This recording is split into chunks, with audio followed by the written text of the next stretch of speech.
Part 2. Evolution begins with Resident Evil. Author, Wei Tong Miao. Chapter 11. The wound was not small, but because the battle just now made Luo Guang's adrenaline surge, he did not feel any pain, only a little numbness in the wound on his right arm. Jill also saw the condition of Luo Guang's right arm, and her heart tightened. Google searched "can." Jill knew about the virus infection, so when she saw Luo Guang scratched by the zombie dog, she couldn't think of what to say for a while. The zombie dog that attacked Luo Guang without martial ethics was the zombie dog that Luo Guang attacked successfully when the zombie dog surrounded Jill. After the zombie dog was injured, no one knew where it was hiding. Because the battle situation was urgent, Luo Guang focused on the zombie dogs rushing towards himself and Jill and did not notice that one was missing.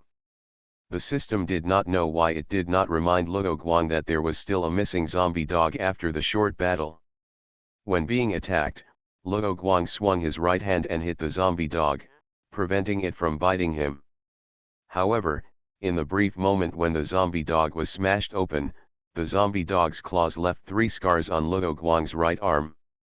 Jill, it seems that I can't accompany you to the substation. The silence did not last too long. Luo Guang sighed and took the lead in breaking the silence. Seeing that Jill seemed to be about to say something, Luo Guang interrupted him, as if he knew that he had little time left, and said, "Time is running out. Find a way to leave Raccoon City quickly. Those civilians need you to complete the task before they can survive." Luo. Jill didn't say anything in the end, as if he also understood that Luo Guang knew about the zombie infection. Indeed, how could someone who can survive in Raccoon City not know the consequences of being bitten? Maybe the zombie dog's claws don't have the fluids with the virus, so Luo Guang can escape, but this is just useless comfort now. Jill has seen many people who were infected after being scratched by zombies, including her former STARS teammates. At this moment, the infected people don't need comfort. Looking at the injured and infected Luo Guang, and hearing Luo Guang's advice to leave quickly, Jill moved her lips and held the weapon in her hand tightly, but in the end she still couldn't tell some things. In fact, not long after Luo Guang left, Carlos tried to contact Jill by finding a place with no one but a signal by urinating. Jill just had a conversation with Robert Kendo, whom she knew, and was about to continue to the substation, so she just received Carlos's contact. Carlos contacted Jill just to tell Jill that Luo Guang was actually an intelligence agent of Umbrella Company, and also told Jill that the target of the Goddess of Vengeance was Jill, so that Jill would be vigilant. As for Nikolai's matter, Carlos thought it was an internal problem of Umbrella Company, so he didn't tell Jill. If Carlos had not immediately left under the pretext of going to the bathroom, but had talked to his captain first, he might have known that the Umbrella Company's monitors were not just monitoring UBCS people. For Captain Victor, the fact that Nikolai was an Umbrella Company's monitor was more noteworthy. When Jill heard that Luo Guang was an Umbrella Company's intelligence agent, she found it hard to accept for a while. After receiving the information from Carlos, Jill turned off the intercom, without saying whether she believed it or not, but stopped at the Kendo gun store, recalling the various situations after meeting Luo Guang. She was once full of passion, but after experiencing the betrayal of life and death in the mansion incident, she was no longer the person who rushed all the way for justice without thinking. The intelligence agent, the two met in the back street of his apartment. Luo Guang reacted faster and louder to the footsteps of the Goddess of Vengeance than himself and Brad, and was very calm when he met the Goddess of Vengeance for the second time. A little bit of doubt had been buried in his heart, but he had been driven by danger all the time, so he had no time to think deeply about the problem. Now that Carlos said this, Jill connected all the previous doubts and believed that Luo Guang was an intelligence agent of Umbrella Corporation. But Jill changed her mind and thought that if Luo Guang had lent him the fire axe when he first took Luo Guang to the STARS safe house, then Luo Guang, who was walking behind him, could take out the telescopic dagger and stab him at any time. When he was about to go back to fight the goddess of vengeance with Brad, Luo Guang also dissuaded him from going to die. For Umbrella Corporation, this kind of data on the battle between the elite of STARS and biological weapons is not the most favorite intelligence.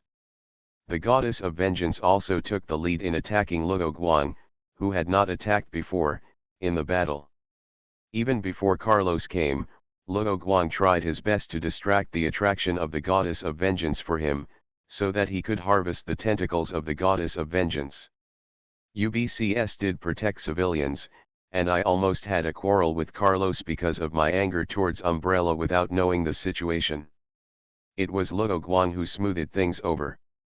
At that time, I expressed intense emotions towards Umbrella, but Luo Guang did not react. And the situation just now where I was surrounded by zombie dogs and almost died was also because of Luo Guang's appearance. Although Luo Guang did not deliberately try to improve his favorability, his behavior did make Jill feel a little favorable towards him. This is why Jill did not immediately believe Carlos' words after knowing his identity, and cooperated with Luo Guang to solve the zombie dog. Sighing, Jill's eyes flashed with a trace of sadness. Luo Guang did not reveal his identity as an umbrella company at the last moment, but Jill did not pierce the paper in the end. Looking at Luo Guang's urgent eyes, he nodded, and left the substation without looking back. This chapter is not over yet, please click on the next page to continue reading the exciting content. Finally left, Luo Guang watched Jill leave, and zombies began to appear around him. Gritting his teeth, Luo Guang looked around.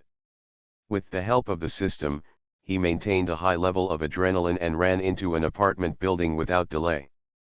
His body began to heat up, making Luo Guang feel uncomfortable. He found a room without a locked door. After using his last energy to check the safety and lock the door, Luo Guang's body softened and he fell directly on a red sofa. The host is infected with the T-virus. Please find a safe place immediately. The emotionless voice of the system kept repeating in his mind, and finally stopped after Luo Guang fainted on the sofa. It is detected that it is in a safe environment. The number of T-viruses entering the body is within a controllable range. The T-virus analysis work can be started, database matching, fitness checking. The system allocated all its energy to the analysis work and no longer controlled the hormones in Luo Guang's body. As the adrenaline returned to a normal level, Luo Guang felt a sudden tearing pain in his right arm and couldn't help but groan. The same type of virus was found in the database, and the match degree is predicted to be 89.44%. It is speculated that it is suitable for evolution. The T-virus analysis is complete. The recommended controllable evolution direction is rapid self-healing and breaking through the ability limit. Please choose whether to start evolution. The adapter is currently unable to make a choice. According to Article 13 of the adapter system, the adapter is judged to be in an emergency state. This system prioritizes and conservatively chooses limited evolution to ensure the survival of the adapter. The T-virus is being adjusted and reconstructed, and the adapter's body is adjusted synchronously. Reconstruction is completed, adjustment is completed. Evolution, start. Congratulations to the adapter for completing the evolution. The body is so hot that Luo Guang, who was confused, felt as if his body was burning and uncomfortable all over. He suddenly woke up from a nightmare of being burned by fire. Luo Guang sat up and panted. Although his head was still a little confused, the first thing Luo Guang did after getting up was to scan the surroundings to ensure safety. Although the impression was not deep, it looked similar to before the coma. The door lock was still pressed, and there was no disturbing sound outside the house. Congratulations to the adapter for its successful evolution. Seeing that Luo Guang could almost think normally, the system congratulated Luo Guang again. Evolution, Luo Guang was very confused. Although he had heard the system's alarm before he fell into a coma, which made Luo Guang guess that the system could solve the virus infection, he never expected that the system would mention evolution first. Knowing that Luo Guang was very confused, the system immediately explained, in the virus infected by the adapter, a large number of traces of artificial editing were found. It is inferred that the evolution in this environment is mainly based on biological transformation. In addition, the adapter does not have virus antibodies. In order to prevent the virus from mutating and damaging the adapter's body, this system has independently decided to adjust the adapter according to relevant regulations.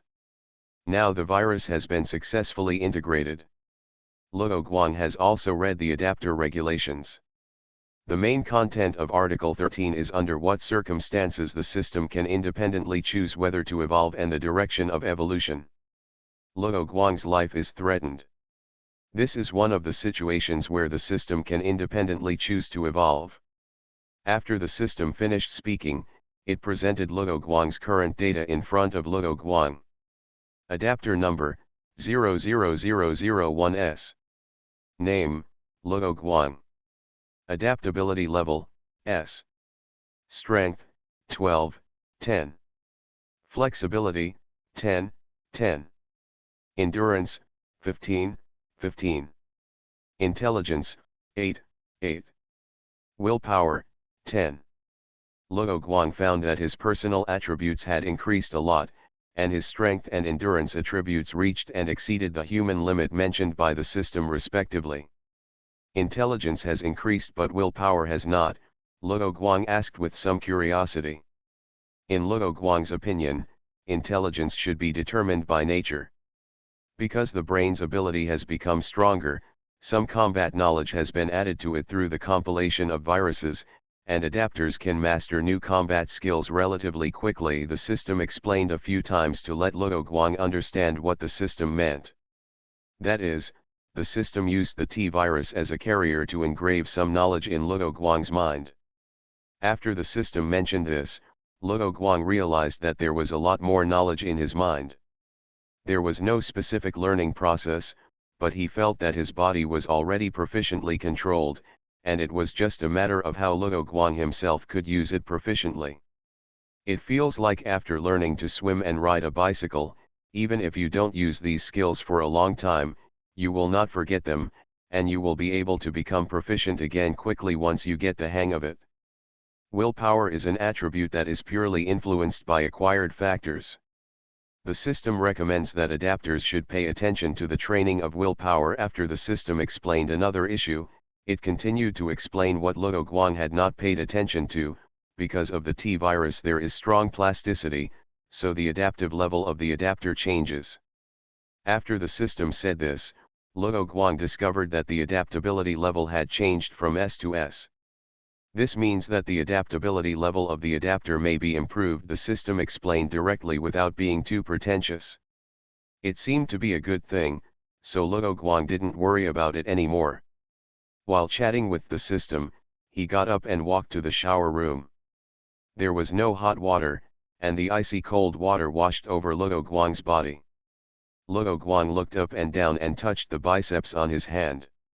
He felt that the muscles were more obvious. He punched the void and felt much stronger before. Can I blow the little zombie's head off with one punch now? Luo Guang thought to himself. He had clearly reached the limit of human beings, but his physical strength had not changed much. This chapter is not finished yet. Please click on the next page to continue reading the exciting content. Not yet. Although your strength, the adapter, has reached human limits, the adapter's body has not yet fully adapted to the power of mutation, the system replied. Oh, does that mean the only values in the attribute brackets that I can use now? Luo Guang turned around to check his ability attributes and suddenly realized. Yes, this system protects adapters and prepares an adaptation process for adapters. This adaptation process is not long. According to the system's estimates, it will only take 3 to 4 hours in this environment. Okay, Luo Guang didn't let the system cancel the process. He was just joking when he asked if he could blow the zombie's head off with one punch. Luo Guang touched his right arm, and the scars on his arm disappeared. If the system hadn't prompted him to evolve a quick cure that required energy to be activated, Luo Guang might have thought that he was not injured. Everything before was the nightmare of falling on the sofa. But thinking that this quick cure would consume a lot of energy, Luo Guang felt a little hungry. Through the makeup mirror in the bathroom, Luo Guang's overall appearance has not changed much. At least Luo Guang does not notice that he has grown taller, and his hair is still there. He is not bald like other biochemical weapons such as Tyrant, and there is nothing extra on his body. Perhaps there was something missing, which made Luo Guang sigh in relief.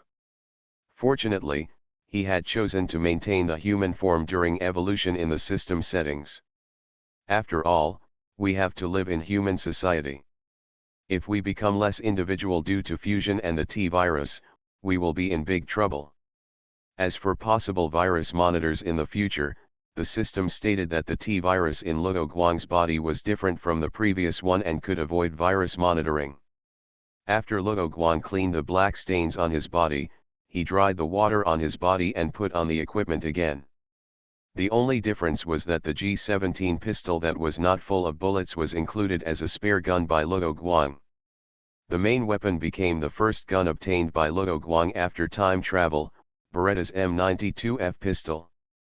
After finishing dressing up, Luo Guang munched on the ready-to-eat food and looked at the time on his watch.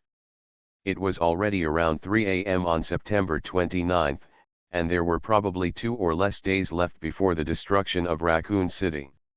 We don't have much time, and we don't know what's going on at the subway station. Luo Guang did not take it for granted that Jill would succeed just because the world was similar to the game. In addition, when he returned to the subway station and bumped into Jill, Luo Guang felt awkward and could not think of an explanation for a while. So Luo Guang had no idea of going back to the subway station to check the situation. I told Carlos the information about the Furies tracking Gil, and I don't know if Carlos told Gil. If the other party told Gil, Gil would probably choose to find another way out instead of walking with the civilians. Luo Guang opened another can of tomato soup and started eating it. Then the remaining methods of escape are a helicopter from an unknown party and the underground train at Umbrella's Secret Research Institute. Or can I take Umbrella's line and leave in Umbrella's helicopter? While Luo Guang was thinking, he opened another can of sardines. Looking at the sardine with a white eye and taking a big bite, Luo Guang made a decision in his mind and went to the police station to try his luck. There should be information about the official evacuation point there. Evolution begins with Resident Evil. Author, Wei Tongmiao. Chapter 12. Looking at the pile of empty jars of ready-to-eat food on the table, Luo Guang felt a steady stream of power emerging from his body. Finally, he couldn't control it and burped. Luo Guang relaxed his stomach and thought, he seems to have eaten most of the family's food reserves, and he has no money. He is eating a king's meal. Although he had taken a small step in evolution, Luo Guang did not feel any special changes in himself, except that he ate much more. The reason why Luo Guang ate most of the food in the room soon after waking up was because although Luo Guang didn't have weak hands and legs after waking up, he still felt very hungry. Because after traveling to Raccoon City, although he ate some food at the RPD Youth Activity Center, they were mostly snacks such as potato chips, so Luo Guang thought it was just a normal hunger after waking up from sleep. But just as Luo Guang was thinking this, the system sounded an alarm asking Luo Guang to quickly replenish energy, otherwise the system would fall into sleep mode, reminding Luo Guang not to forget to ensure nutrition and energy replenishment. Only then did Luo Guang suddenly realize that the system had said before that adequate nutrition should be ensured. Luo Guang did not dare to put the system to sleep at this moment. Although other similar systems would not be able to detect his existence after the system was put to sleep, his own system would also be unable to detect possible adapters around him. At this time, Luo Guang's strength had increased a lot. If he hadn't been in the process of adapting, Luo Guang might have lost control of his strength when filling the glass with water, and had to perform a show of holding a broken glass with his bare hands. Luo Guang, who had eaten, drank, and rested enough, opened the map, confirmed the route of action, made preparations, and left the room. The Raccoon City Police Station is not far from the substation that Jill is going to, but the Raccoon City Police Station is located in the opposite direction of the substation on the same street, so Luo Guang returned to the place where he encountered zombie dogs before, and easily solved a few gnawing dogs. Zombies from zombie dogs. Seeing that there are no changes except for a few more zombies, it means that Jill has not returned from completing the mission. Luo Guang didn't stop there, but after confirming that Jill had not come back, he continued to the Raccoon City Police Station. There was less than 5 minutes difference between the front and back legs. Gil returned to a place and fell into deep thought as he looked at the ordinary zombies that were killed by one blow and Luo Guang who was no longer here.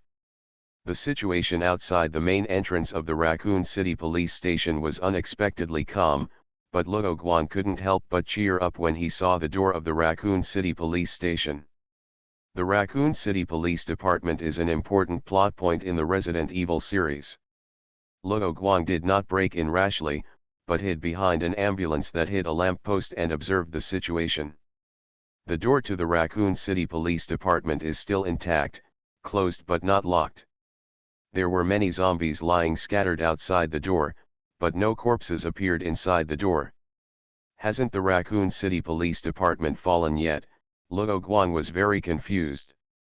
If I remember correctly, all the police officers and special police officers have been sacrificed at this time. At most, there is only one seriously injured Officer Marvin left in the Raccoon City Police Department. In fact, Luo Guang misremembered the time when Officer Marvin was injured. Regardless of the old or new version of Resident Evil 2, Marvin was not injured at this time. After confirming that it was safe, Luo Guang carefully touched the door of the police station while paying attention to the corpses under his feet that might be pretending to be dead. There was a soft clang, and the door was locked as expected.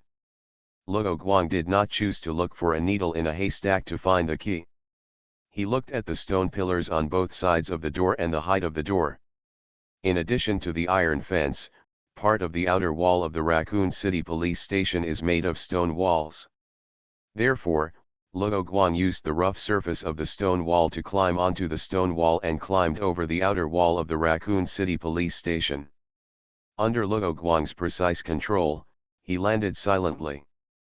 Although Luo Guang had noticed that there were no other people or zombies in the open space between the main building of the police station and the gate before he came in, he still carefully drew his gun and observed after landing. No zombies or living people were found. Luo Guang, who breathed a sigh of relief but remained cautious, came to the main door of the main building of the Raccoon City Police Station, pushed hard, but failed to open it, and twisted the door handle again, but also failed to turn the handle. "What a good habit," Luo Guang said with a wry smile. Just when Luo Guang turned around and left, preparing to find another way to enter the Raccoon City Police Station, Luo Guang heard footsteps coming from behind the door, and soon the sound of the lock opening was heard. "Quickly turn around and take aim. The person who can open the door is most likely a living person, but no one knows who this living person is." Luo Guang remained on guard. "Hey, I'm alive." On the shoulder that was exposed first, Luo Guang saw the epaulet with the abbreviation RPD of the Raccoon City Police Department on his arm. Seeing the other party raise his hands, exposing his entire body to Luo Guang's eyes, Luo Guang lowered his index finger from the trigger and slowly lowered the raised pistol. "Huh, great." Luo Guang, a traditional Chinese, said happily when he saw that the policeman felt an inexplicable sense of security. "I'm sorry, you're late.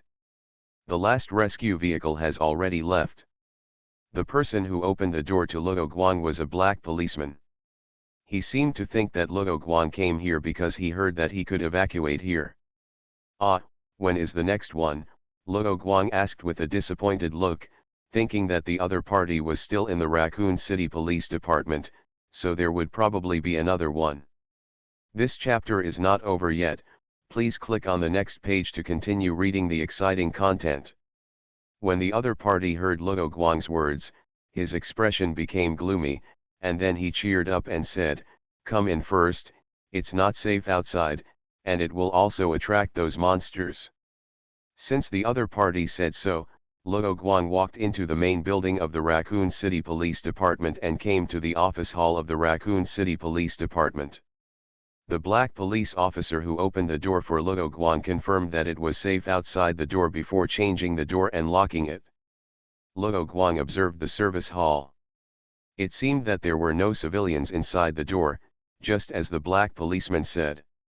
That was the last rescue vehicle, but we are now thinking of other ways to leave, the black policeman said to Luo Guang after locking the door. The black policeman walked in front of Luo Guang and pointed to a few dark green military boxes that looked similar to the UBCS military boxes that Luo Guang saw on the subway train. The two policemen were checking their equipment.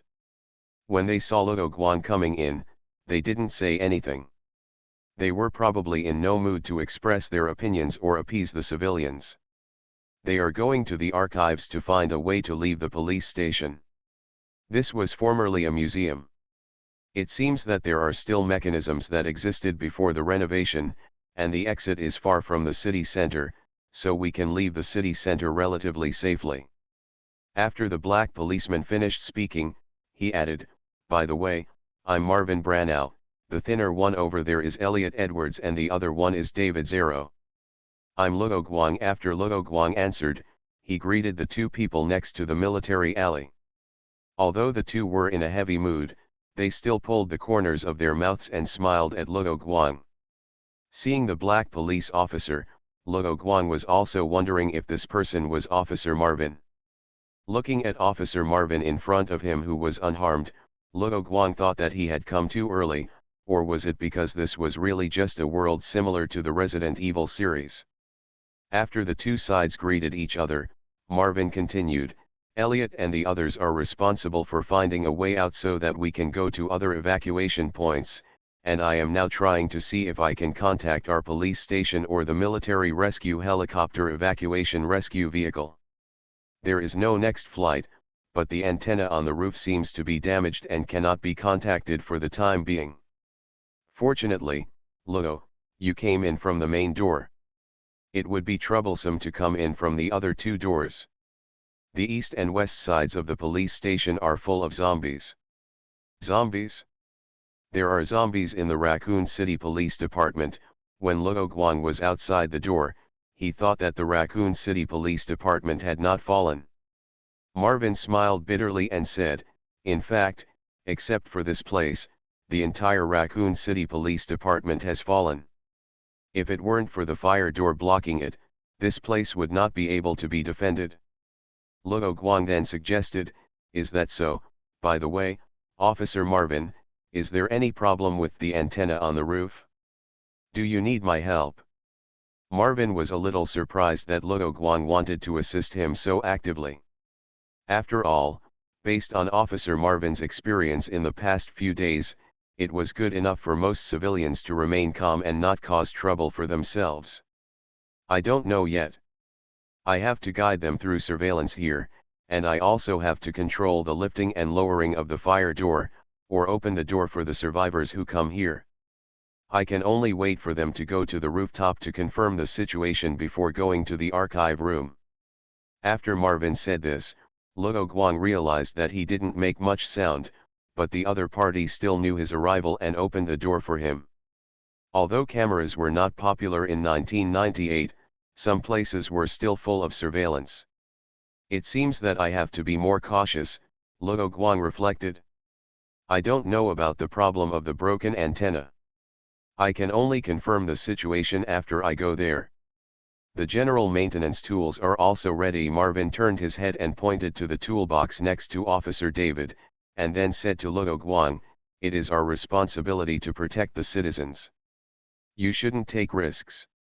Officer David on the side interrupted, "We are in an emergency and urgently need any manpower and strength." As David said, "Marvin, we need help, we need to work together to survive." Elliot and Marvin have a good relationship, so he didn't add a honorific after Marvin's name. Officer Marvin fell silent, and finally said slowly, "Then I'll go. Luo, you are responsible for watching the surveillance here and opening and closing the door for us." No, Officer Marvin, Luo Guang refused. There will be zombies on the way to the rooftop, and those zombies will be civilians who come to the police station for help, and they will be your former comrades. Are you sure you can shoot without hesitation? Luo Guang's words exploded in Marvin's mind like thunder, which made Marvin hesitate for a while. After seeing that Marvin did not answer immediately, Luo Guang said, "Officer Marvin, you are a good policeman, but now it seems that I am more suitable for this task than you. And I am not familiar with operating surveillance and opening and closing fire doors.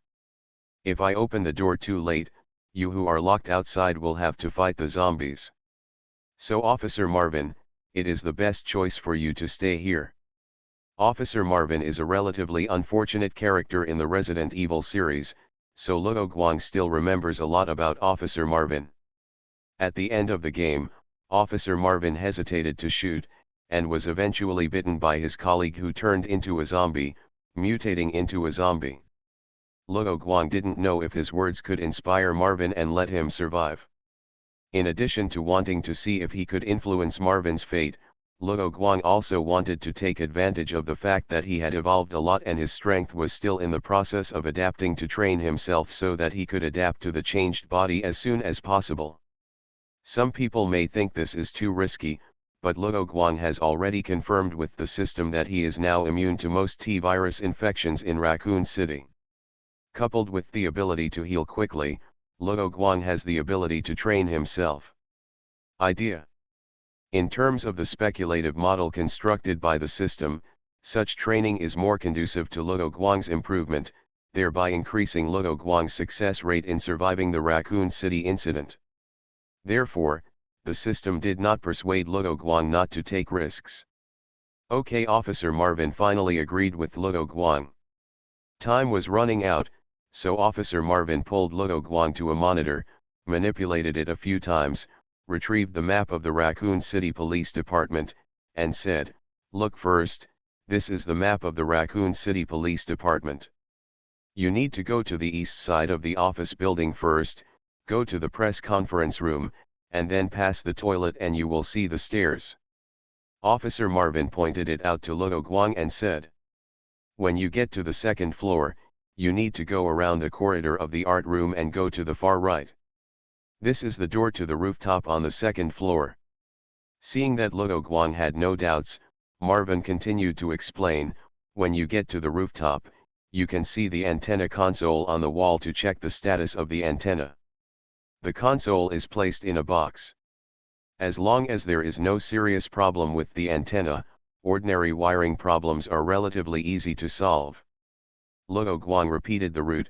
"I understand, press conference room, toilet, second floor, around the art room, rooftop." "That's right." Marvin took a walkie-talkie from the reception desk, adjusted it and handed it to Luo Guang, saying, "The channel has been adjusted, because zombies are very sensitive to sound, so neither I nor they will contact you proactively, do you understand?" Received. Although Marvin said so, Luo Guang, after taking the walkie-talkie, studied the buttons for a while, then put the walkie-talkie into silent mode and turned off the power of the walkie-talkie. Officer Ma Wen watched Luo Guang operate and gained some confidence that the cautious Luo Guang could complete the task. "There are still some ammunition supplies left over there, so take them.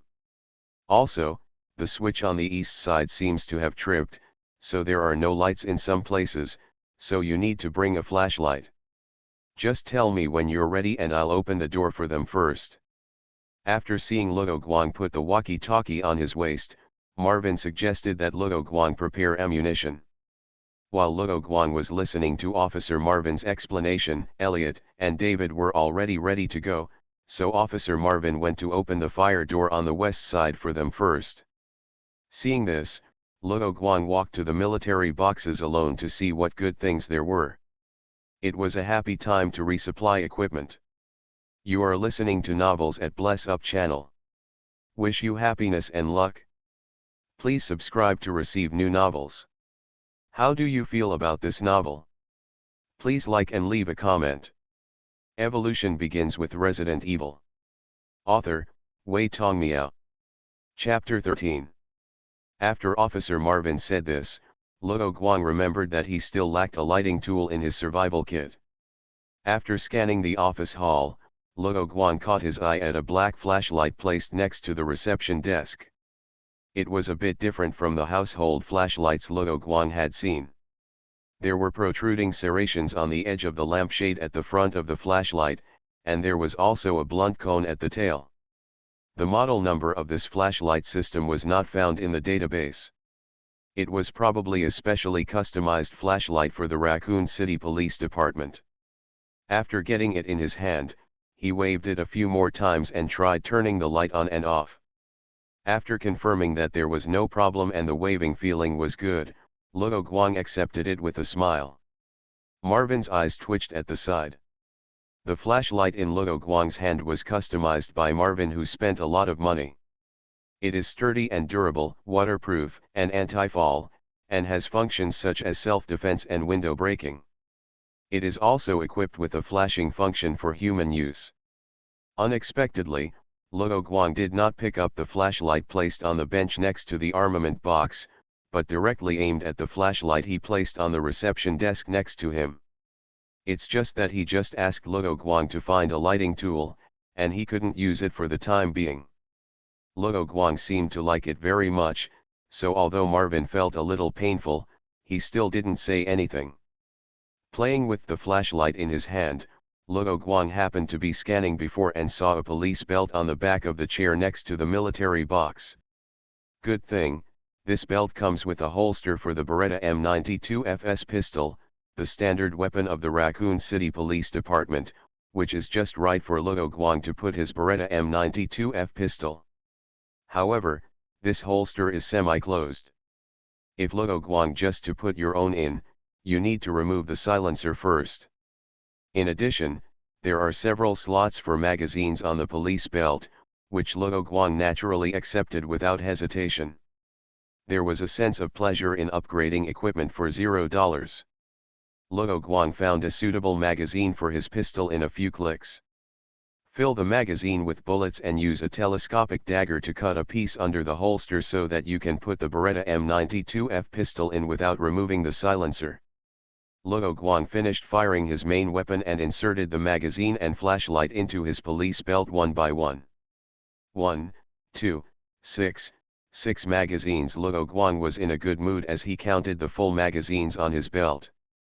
As for the holster and magazine position on the inside of the black jacket, Luo Guang placed a loaded G17 pistol. Luo Guang could not find the Glock Universal magazine for the G17 pistol, so he had to do the next best thing and also filled the full magazine of the M9 pistol. After that, I will see if I can switch to an M9 model pistol and no longer use the G17 pistol. Luo Guang thought happily and began to count the magazine slots on the inside of the black jacket. 7, 8, 9, a total of 9 spare magazines. I am really rich. Luo Guang felt happy for the first time after traveling to this world. After sorting out his belongings one last time, Luo Guang asked Officer Marvin to prepare to open the fire door. Pay attention to safety, and if you encounter a situation that you can't handle, just retreat. Officer Ma Wen controlled the computer. Worried Luo Guang said, the fire door will only open about 1/3, and there will be a sound when opening and closing the door. Be careful to hide behind the door of zombies. Marvin continued to make an agreement with Luo Guang about the call code for the walkie-talkie. Understood. Marvin was a little wordy, but Luo Guang didn't hate being cared about. The fire door opened slowly, and Luo Guang was already waiting by the door to prevent zombies from crawling in. The fire door rolled and made a clicking sound. As Officer Marvin said before, the sound of the fire door rolling was a little loud. There was a space underneath for one person to crawl through, but no zombies crawled out from below. Luo Guang was also prepared, squatting and bending sideways, turning on the flashlight and looking inside. The environment was a bit harsh, and Luo Guang saw a lot of corpses at a glance. They were people who didn't have time to escape when the east side building was captured by zombies. Fortunately, Luo Guang didn't find any zombies standing behind the door. Seeing that the fire door had been raised to a certain level, Luo Guang turned sideways and entered the East District building. When Officer Marvin saw Luo Guang entering, he stopped the rising firewall. Luo Guang felt that the fire door behind him only stopped for a moment, and then began to slowly descend. The hallway lights were off just as Officer Marvin said, and only a few emergency escape lights gave off a faint glow. Luo Guang did not take action immediately, but took advantage of the gradually decreasing light in the office hall to slowly adapt to the dark environment. Most of these corpses have turned into zombies. Luo Guang observed carefully and found that most of the corpses had been shot multiple times, and the only exception was that there was a dark bullet hole in the head. Luo Guang could imagine what tragic things had happened here, but he didn't feel much sad about it. After confirming that these zombies were dead, Luo Guang slowly walked forward. The flashlight was pinned to Luo Guang's waist and stuck in a groove, so that the light of the flashlight could always shine forward. However, if the flashlight is attached to the waist, the light can only change direction as the body rotates, which is inconvenient. It is more convenient to hold it by hand when encountering certain corners. But the advantage of this is that Luo Guang can retract the dagger in one hand and move forward with the pistol in the other. To deal with ordinary zombies, a knife can be used. The reason why Luo Guang still insisted on holding a pistol in his hand was that he was worried about zombie dogs or other agile biochemical weapons such as lickers. If he encountered a licker, the other party would not give Luo Guang time to draw his gun. As for using a pistol to clear the way directly, Luo Guang had also thought about it, but this is not a game. Even if there is a silencer, once the gunshot in this room is heard, it is equivalent to notifying the entire floor and the zombies outside that it is time to eat. This is why Luo Guang has only used bullets on the tyrant nemesis and zombie dogs so far. Therefore, Luo Guang finally chose such a compromise method. However, if the power here can be restored. Luo Guang thought of restoring the power, but Officer Marvin knew that there was no electricity here, but did not let him repair it. It is likely that it is not on the way, or it is not a situation that non-professionals can handle. After walking a few steps forward, he was about to turn left. Luo Guang held the gun and looked at the wall on the right carefully and turned left. The bright light of the flashlight instantly illuminated the entire corridor, and in the light, a bloody mouth appeared and rushed over. Although he was mentally prepared, Luo Guang was still a little startled, and his first reaction was to pull the trigger of the weapon in his hand. Bang! This was the signal for the canteen to start eating, and it hit the face of the zombie who was anxious to eat. Luo Guang burst out with a curse word. Since the dinner bell had already rung, Luo Guang naturally no longer cared about whether it would attract more zombies. He took back the blade of the telescopic dagger with his left hand and let it fall freely to the ground. He changed from holding the gun with one hand to holding it with two hands, opened his legs slightly above his shoulders, and formed a stable triangle structure with his hands and body. With the help of the flashlight on his waist, he began to shoot one by one. Because the power of the pistol bullet was slightly insufficient, in order to ensure the kill, Luo Guang chose to shoot 2 times in a row. Bang bang! Bang bang! Just after Luo Guang fired 2 two-shot bursts, the zombie that scared Luo Guang before straightened up again, stretched out his hands, and rushed towards Luo Guang. Luo Guang's first shot hit the zombie in the head, but for some reason it did not penetrate the zombie's skull. Bang! The zombie did not fall down after being shot, so Luo Guang naturally would not miss it. Because the distance was very close, Luo Guang directly sent a 9mm bullet into the zombie's head from the eye socket. Maybe Luo Guang's strength has increased a lot after evolution, and the recoil of the M9 pistol has little effect on Luo Guang. Now Luo Guang is very stable when shooting, and he uses 2-shot bursts instead of emptying the magazine, so his hit rate is very high. The power of the internal surveillance of the Raccoon City Police Department is not separate, so although many places in the east and west areas have lost power, Officer Marvin can still check the situation of Luo Guang and Elliot through the surveillance. Because Luo Guang was just a civilian, Officer Ma Wen paid the most attention to Luo Guang. He happened to see Luo Guang holding a pistol and harvesting slow-moving zombies one by one. In addition to his shooting skills, what surprised Marvin the most was Luo Guang's psychological quality when facing so many zombies. When watching through the surveillance before, many zombies were sitting against the wall, lying down and pretending to be dead, which made Marvin misjudge the number of zombies in the corridor of the East District, and was also the reason why Marvin agreed to let Luo Guang go to the East District building.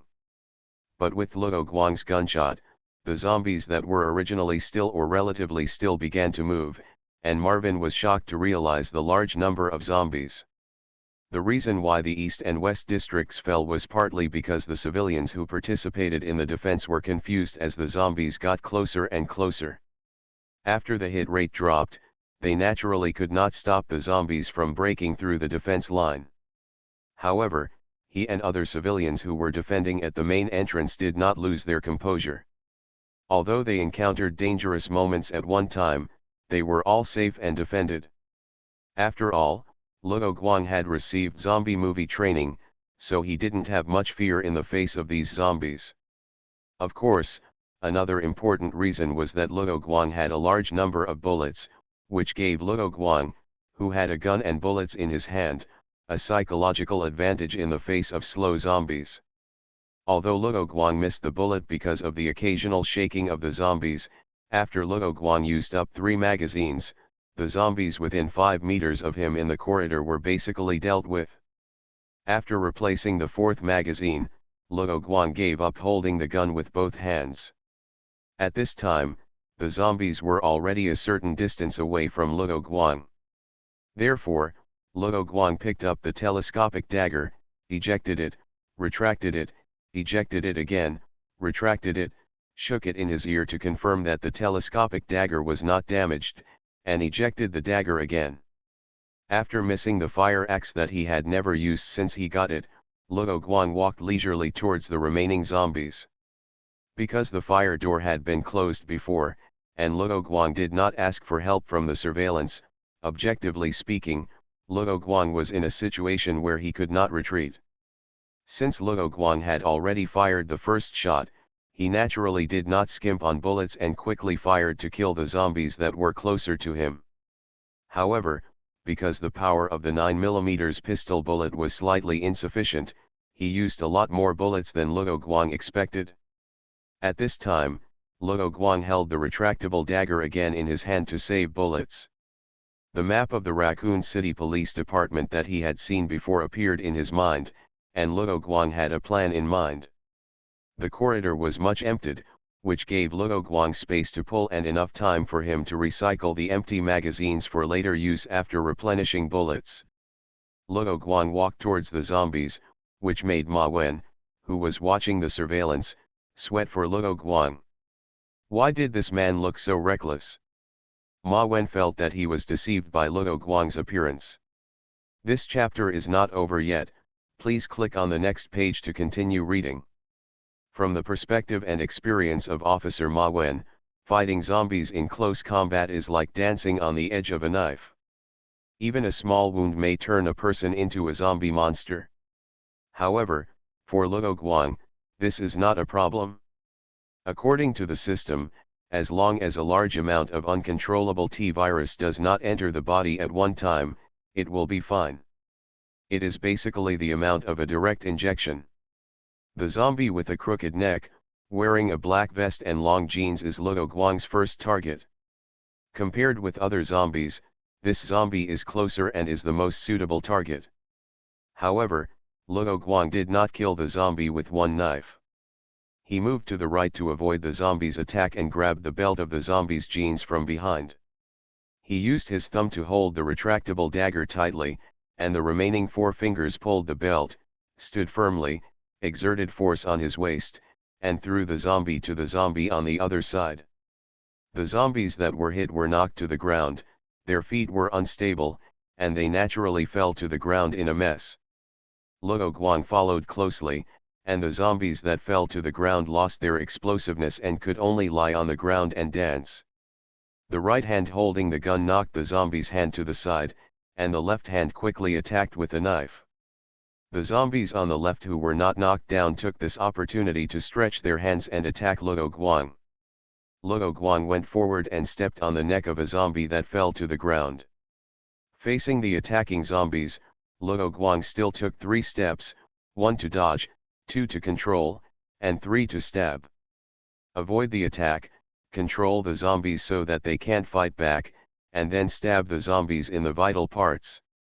Luo Guang, who caused a double kill, did not continue to move forward, but kicked the zombies who were struggling to get up and pressed them back, finishing them off one by one. Officer Marvin didn't know how to describe his feelings at this time. From the initial worry, to the surprise of Luo Guang's shooting skills, to the fear of Luo Guang getting hurt in a rash close-up battle, to the current shock, Marvin, who always thought that zombies were difficult to deal with, was hit hard. Especially Luo Guang's way of dealing with zombies in close combat, if everyone in the police station learned it. Marvin thought of the scene of fighting zombies before, and then looked back at Luo Guang's performance. He felt that the two were in different worlds. Luo Guang knew that Officer Marvin was watching the surveillance, but Luo Guang didn't care that Officer Marvin saw him so skillfully deal with zombies. After all, Luo Guang still had a teacher in name, Jill of STARS. If the police could have communicated with the survivors of the STARS mansion incident, perhaps more people could have survived this biochemical crisis. Luo Guang looked at the other zombies approaching him expressionlessly, thinking about whether to kill all the zombies here. However, after Luo Guang looked at the blood-stained retractable dagger, he gave up his idea. According to the situation before the zombies mutated, the zombies walked fast and slow, and Luo Guang could quickly find a passage. However, Luo Guang did not choose to pass through it, but opened the office door with doors and windows on the east side of the office. After dodging the attack of the first zombie that jumped out, Luo Guang pushed it from behind, causing it to fall forward to the ground. When the second zombie jumped out, he again moved sideways to avoid it, and kicked the second zombie to the side of the first zombie. After the first zombie that had already fallen down tripped the second zombie, Luo Guang did not attack the two zombies, but walked directly into the east office where there were no zombies blocking the way and closed the door. That's right, in addition to going along the corridor to the staircase, the east office has doors on both sides, so Luo Guang can go through directly without having to fight with many zombies in the corridor. This is Luo Guang's plan after he recalled the map of the Raccoon City Police Department. Evolution begins with Resident Evil. Author, Wei Tongmiao. Chapter 14.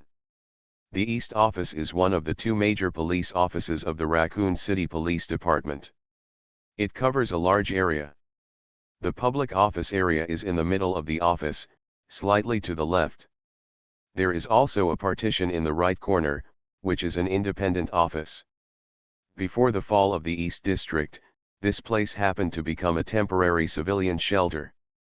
The police settled many survivors who came here, but most of them were women and children who had no combat power.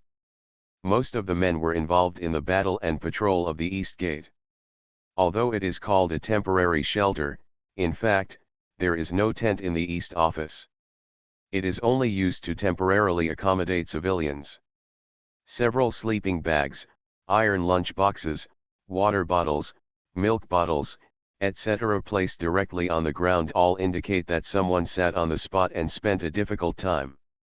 Luo Guang did not see banners welcoming newcomers, so this should not be the office where Li Sang-guang with a middle-parted hair is going to take office, so there is no decryption welcome activity. Speaking of which, the plots of Resident Evil 3 and Resident Evil 2 seem to be just one after the other, with a difference of about 1 day. I won't meet Li Sang-guang and others in this Raccoon City Police Department. Luo Guang still has some impressions of these two games. He doesn't remember the specific time and what happened, but he still remembers the place where most of the things happened clearly.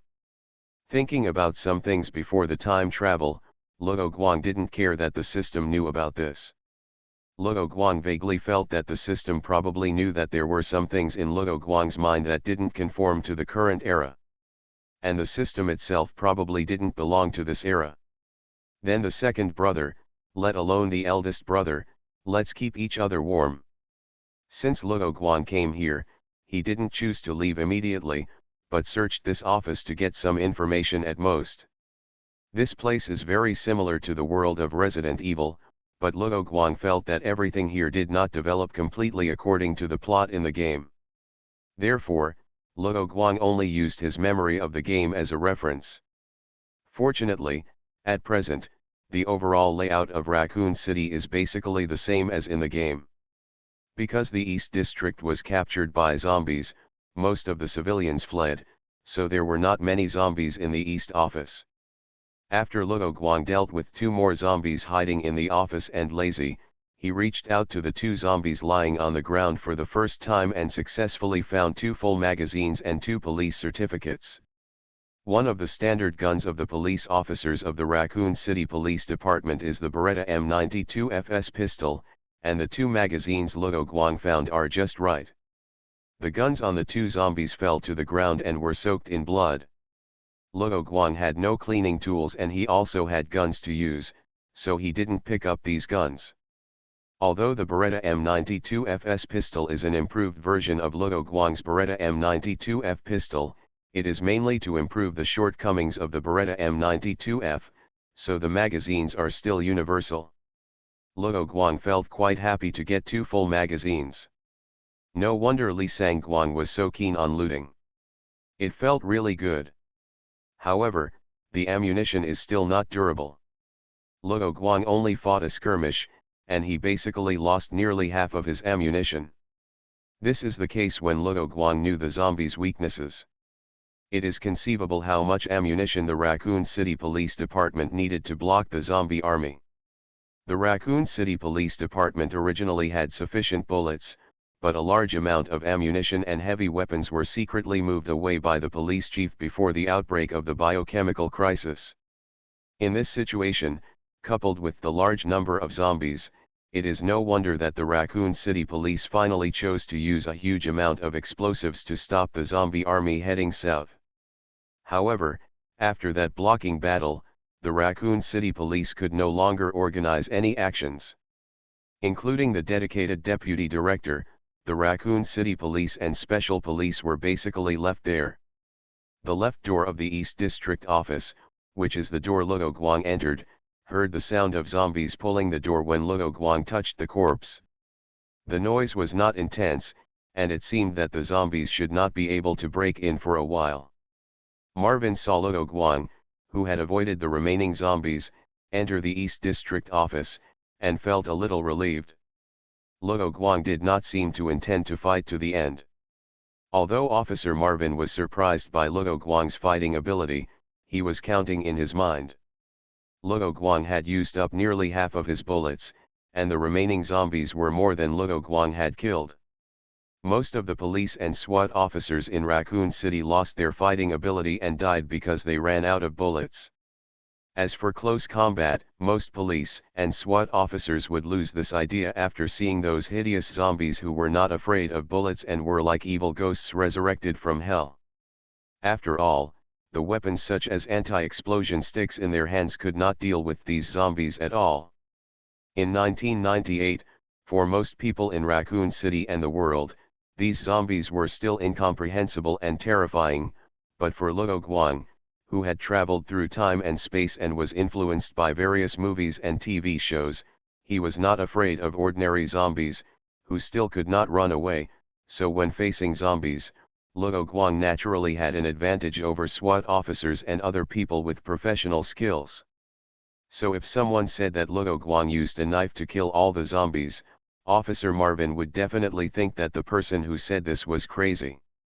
When Marvin saw several magazines on the bodies of Luo Guang's colleagues who died in the East District office, he thought that Luo Guang was probably looking for weapons and supplies and would not leave for the time being. Since Luo Guang was temporarily safe, Marvin focused his attention on Elliot and the other man. Elliot and the two had already fought their way through the zombies and reached the archives room. After locking the door, they rummaged through the information, so the two of them were safe for the time being. This chapter is not over, please click on the next page to continue reading.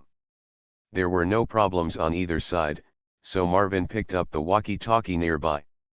Although Marvin cannot contact distant support due to antenna problems, Marvin can still contact the rescue team that may still exist in the center of Raccoon City, or has informed the surviving civilians that the office hall of the police station is still safe for the time being.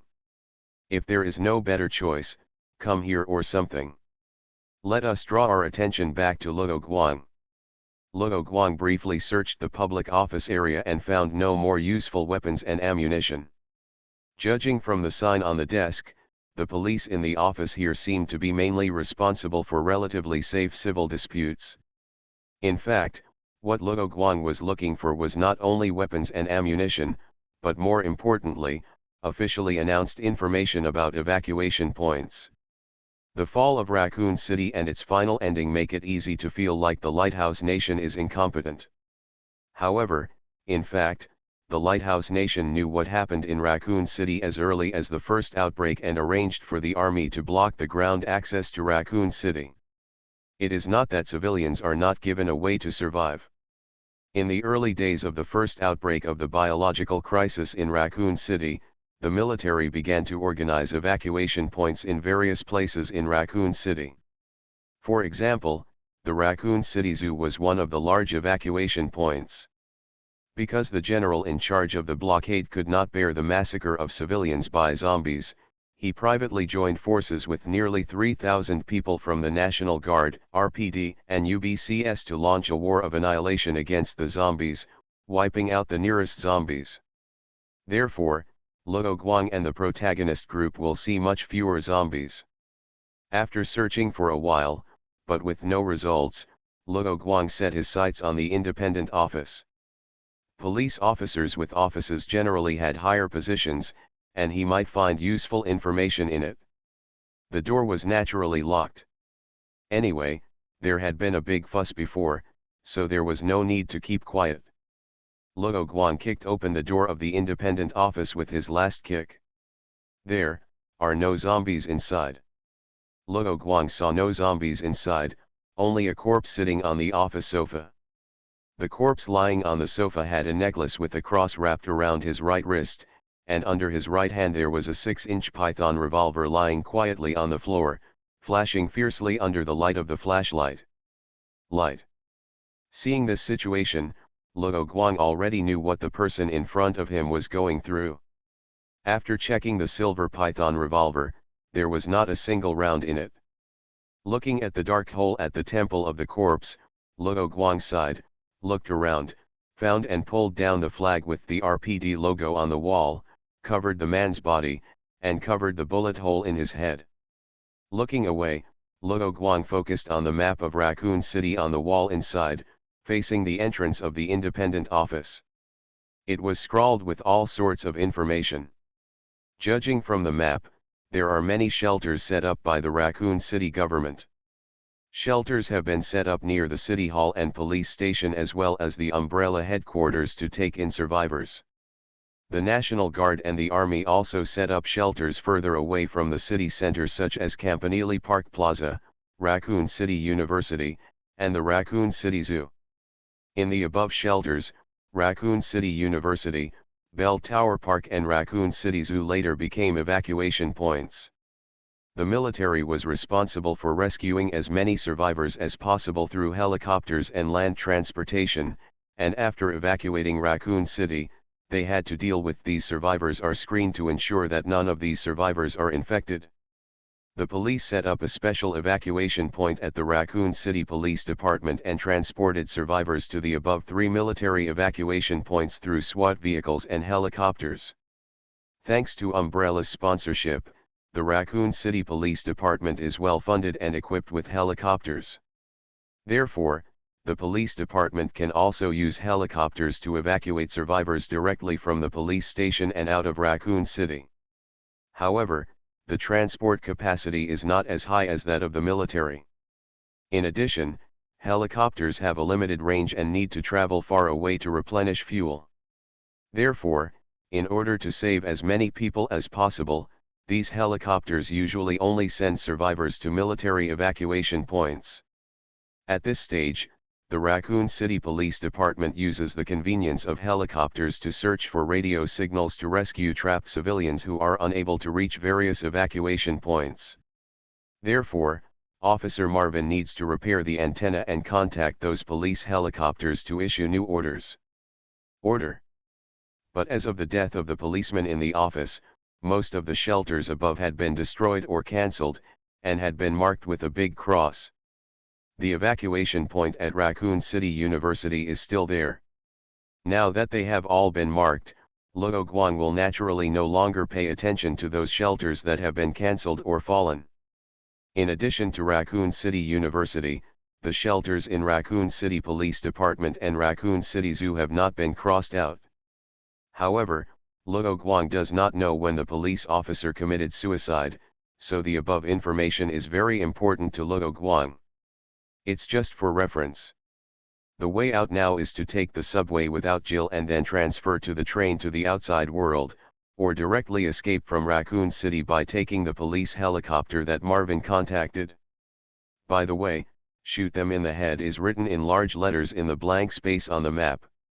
After confirming that there was no other information on the Raccoon City map, Luo Guang prepared to leave the East Office. Because Luo Guang fired in the left corridor of the East Office, most of the zombies were attracted to that side by the gunshot, so it would be much safer for Luo Guang to leave from the right door of the East Office. Although Luo Guang judged that the right door was safe because other zombies were attracted, Luo Guang still did not relax his vigilance. After all, he didn't know if there would be deaf zombies who didn't hear the sound, just like the zombies who were lazy in the East Office before. Obviously, the fight outside was in full swing, and there were 2 zombies inside yelling at the door for dinner, but 2 zombies fell to the ground and slept. It was also because Luo Guang was cautious that he saw that there were no signs of damage on the heads of these 2 lazy zombies, so he didn't fall into the evil plan of these 2 zombies, and let these 2 lazy guys have their heads bloomed on the corners of the table and the corners of the wall respectively. After confirming that there were no zombies blocking the door through the window on the right office door, Luo Guang slowly turned the door handle and gently pushed the door open. Luo Guang carefully confirmed that everything was safe. He was suddenly frightened and his hands were shaking, so he fired a shot, which caused a hornet's nest and consumed a lot of bullets.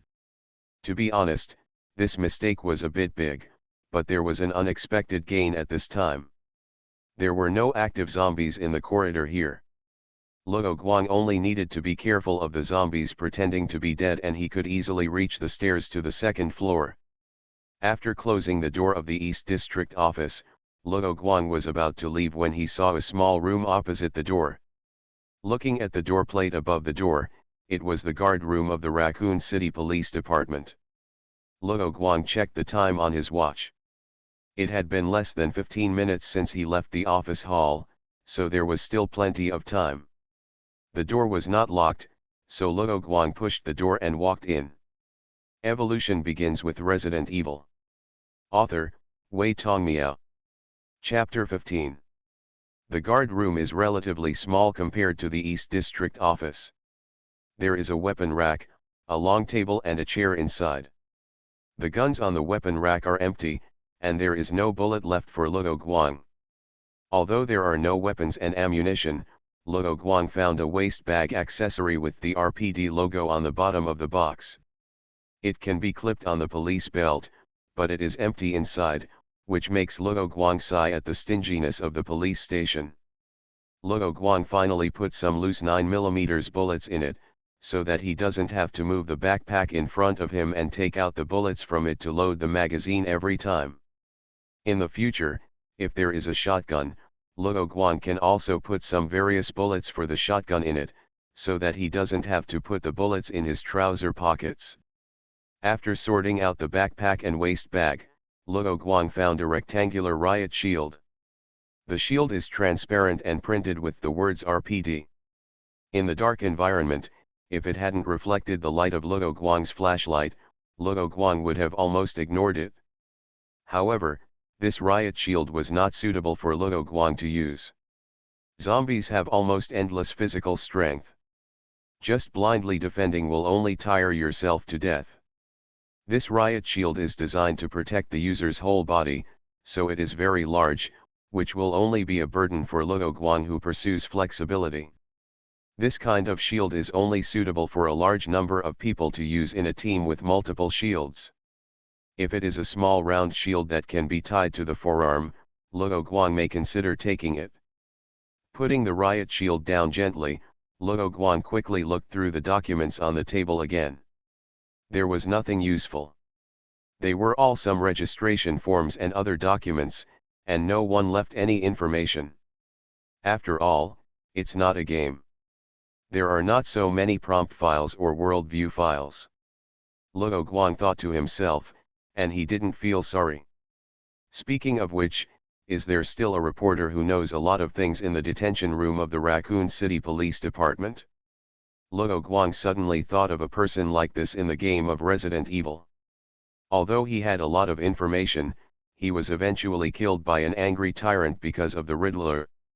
Just kidding, this reporter was purposefully silenced by Umbrella Corporation, but the death of this person was too dramatic because not much ink was spent on it. Luo Guang adjusted his mood and smiled to himself, then left the guard room. When he passed by the bathroom, he killed a zombie who took off his pants to go to the bathroom.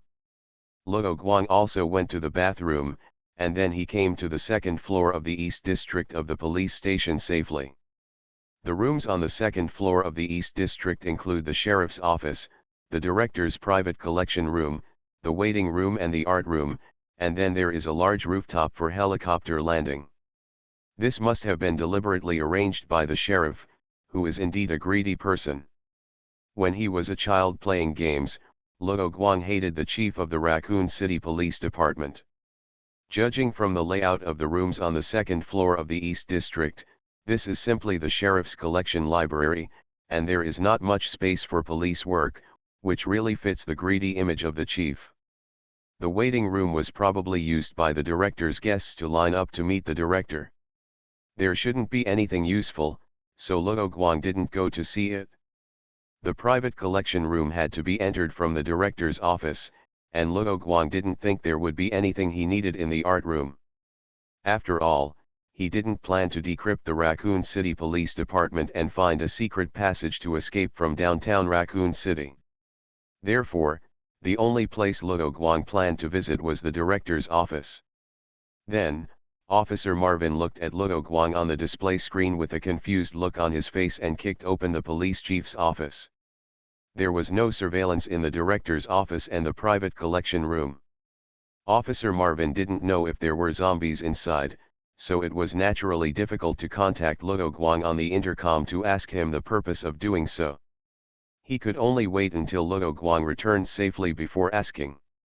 Marvin didn't like the police chief Brian Irons, so he didn't want to arrest Luo Guang for destroying public property. He was just curious about why Luo Guang did this.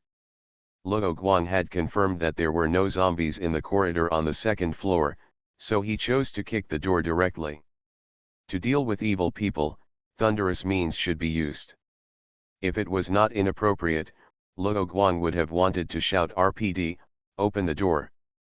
As the chief of the police station, the electricity here is also independently supplied, and it is not connected to the power supply system of the East District, so the lights are still on inside, but there are naturally no surveillance cameras inside. Entering the chief's office with a gun, Luo Guang was disappointed. The chief was not in the office. There was a gap opened by a mechanism on the wall behind the chief's desk. Luo Guang was not in a hurry to search the chief's office. After confirming that there was no one hiding behind the large desk, he first went into the gap with a gun to find out. After turning two corners, you have to pass through an open-air corridor, and there is an elevator running at the far end. Looking at the prompts on the elevator, it should be running downwards. The passage and elevator hidden behind the office, You don't need to think about it to know that this is the secret escape passage of the chief of the police station. Luo Guang had not been through the gap for long, and the elevator was still going down. You have to know that Luo Guang was only on the second floor, so it is very likely that the director was frightened by the noise of Luo Guang violently removing the door and fled in a hurry. Luo Guang thought, watching the elevator stop working, and then there was no movement. Luo Guang did not leave immediately.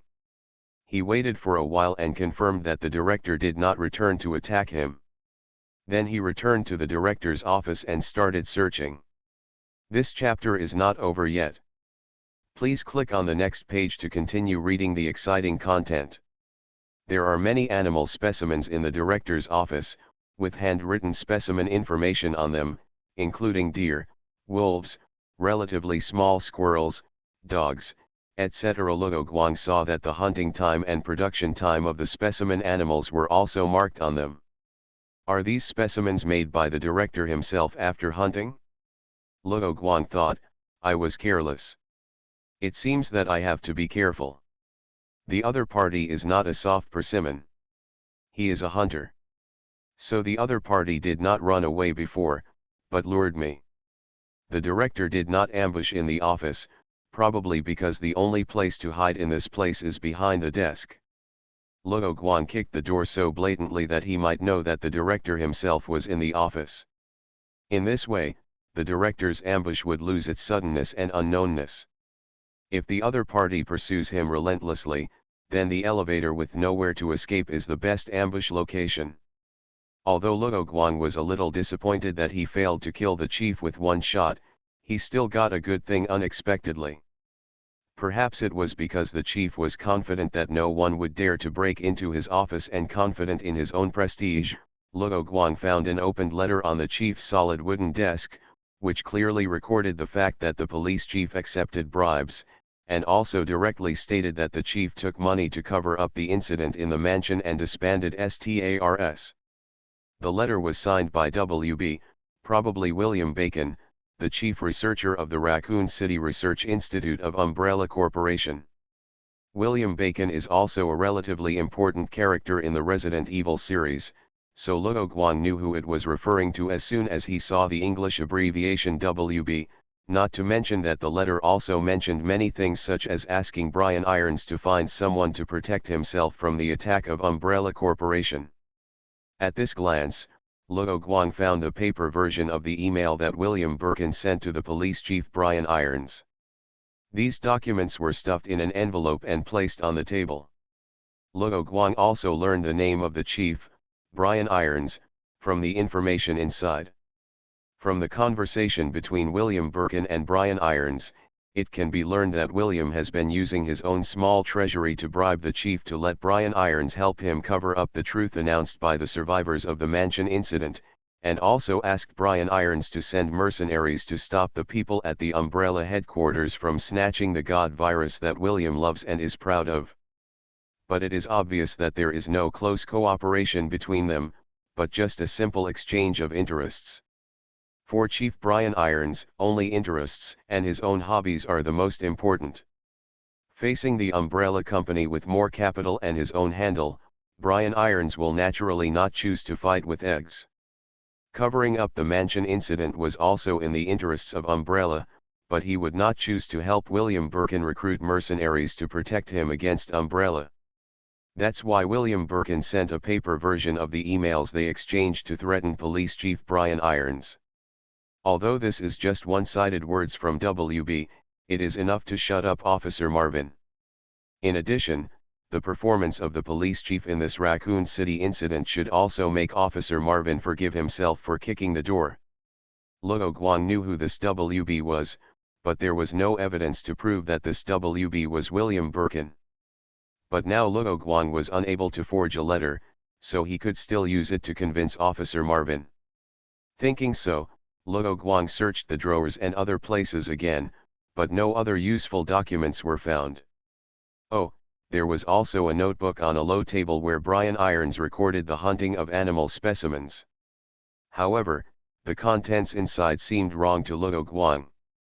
There was something about cutting open the stomach and taking out the large intestine to feel the life of the Siberian tiger. There was also a page about a 22-year-old pig being made into a specimen and being fragrant and soft. It felt as perverted as the tracking diary in Luo Guang's hand. Luo Guang still remembered a foreign story. A rich hunter bought an island and raised various beasts on it. He hunted for fun on the island again and again. Until one day, ordinary beasts could no longer satisfy him who pursued excitement. In the end, he chose to hunt a new beast caught on the island, humans. This Brian Irons wouldn't want to be a human specimen in the end. Luo Guang set his sights on the door of the director's office that he had violently kicked open. Luo Guang had pushed a cabinet over there to block the door. Humans could easily flip over it, and it also had a certain barrier against zombies. For the time being, Luo Guang didn't hear any other movement except himself, so he turned around and continued searching. On the map that Marvin had, Luo Guang saw a collection room next to the director's office. It was said that many exhibits were kept there after the museum was renovated. Although such a room with a large number of valuable items had been reported, it was clear that the police chief Brian Irons would not allow surveillance to be installed there. The name on the map is Collection Room, but Marvin directly said that it was a private collection room. As for this private, it naturally refers to the police chief Brian Irons. Luo Guang didn't have any artistic cells, and naturally didn't want to save some precious orphan books. He just wanted to see what good things were in it if the chief knew that he had entered his private collection room. If he had a different dimensional pocket, Luo Guang imagined the angry look of the police chief Brian Irons, and smiled wickedly. This chapter is not over yet, please click on the next page to continue reading the exciting content. Pushing open another door in the chief's office, a big tiger came to the front. "Wow, is this the Siberian tiger that the chief said?" Luo Guang looked at the specimen in front of him, which was like a tiger coming out of the mountain, and thought, unexpectedly handsome. It seems that the police chief still has artistic cells. It would be great if he became the director of the Raccoon City Tourism Bureau, and he wouldn't have to be a troublemaker. After walking around a corner, the door of the private collection room was directly open to let Luo Guang do what he wanted. Although Luo Guang looked rude, he still walked in with caution. After entering, there was a large cabinet with various porcelain plates and pottery jars neatly arranged inside, with various patterns painted on them, but Luo Guang didn't understand and was not interested, so he just glanced at it hastily. On the left side of the door, Luo Guang noticed that this collection room actually had a single room separated by an iron fence, which contained an old desk, a clothes hanger, several oil paintings hanging on the wall, a lit table lamp, an old-fashioned telephone, etc. Because it was separated by an iron fence, Luo Guang could clearly see what was inside. The only thing worth noting was that there was a keycard in a card holder with a lanyard, which was hung on the clothes hanger by someone, not far from the iron fence. Luo Guang checked the door on the iron fence, which seemed to need an electronic lock switch, but the light on the switch did not light up. So Luo Guang decided to explore the private collection room again to see what else was there. At the corner, Brian Irons put his specimen again, a huge brown bear, standing on the tilted stone floor, majestic without anger.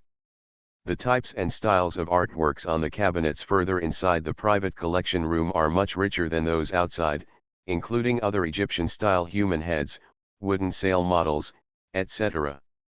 Luo Guang walked to the innermost workbench, where there was an owl specimen standing on a tree stump, which was particularly conspicuous. And next to the owl specimen, there was a relief that attracted Luo Guang's attention. In front of the relief, there was a peach heart with a hollow circle in the center.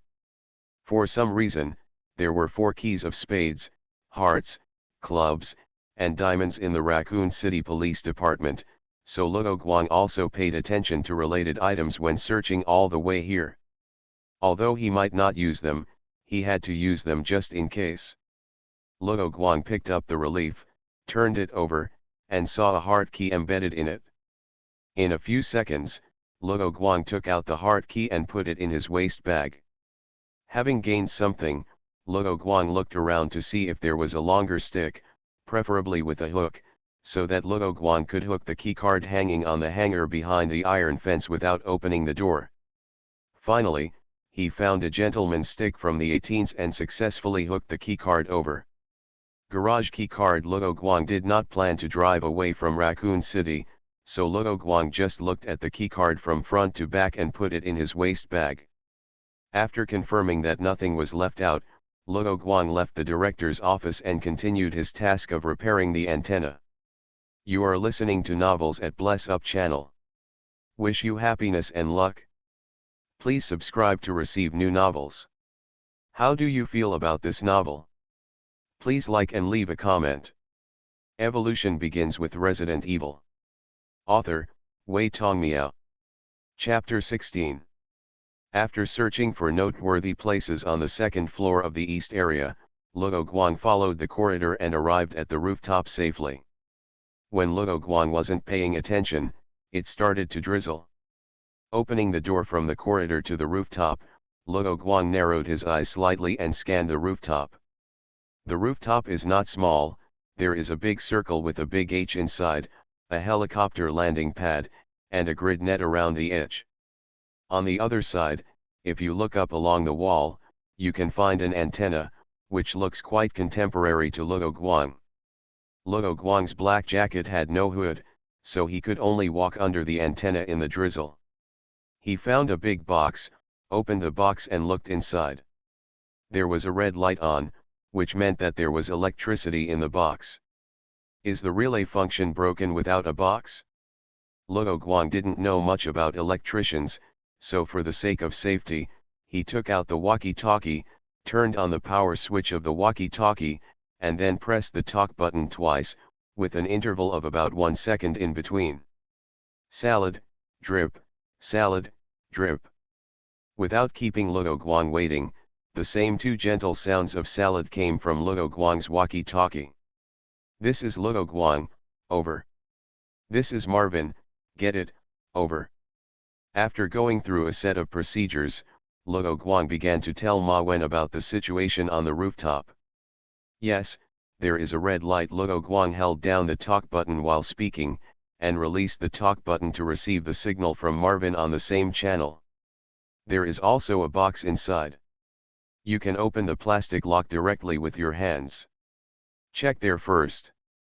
Marvin could see Luo Guang on the surveillance screen, but the resolution of the monitor was a bit mosaic, so Marvin could only use the computer to pull out a simple maintenance manual while watching and giving instructions.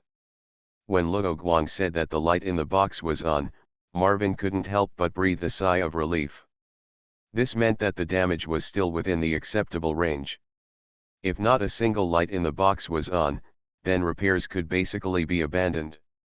It's open. Luo Guang saw that the lock was indeed made of plastic, and then he opened the box inside. Ah!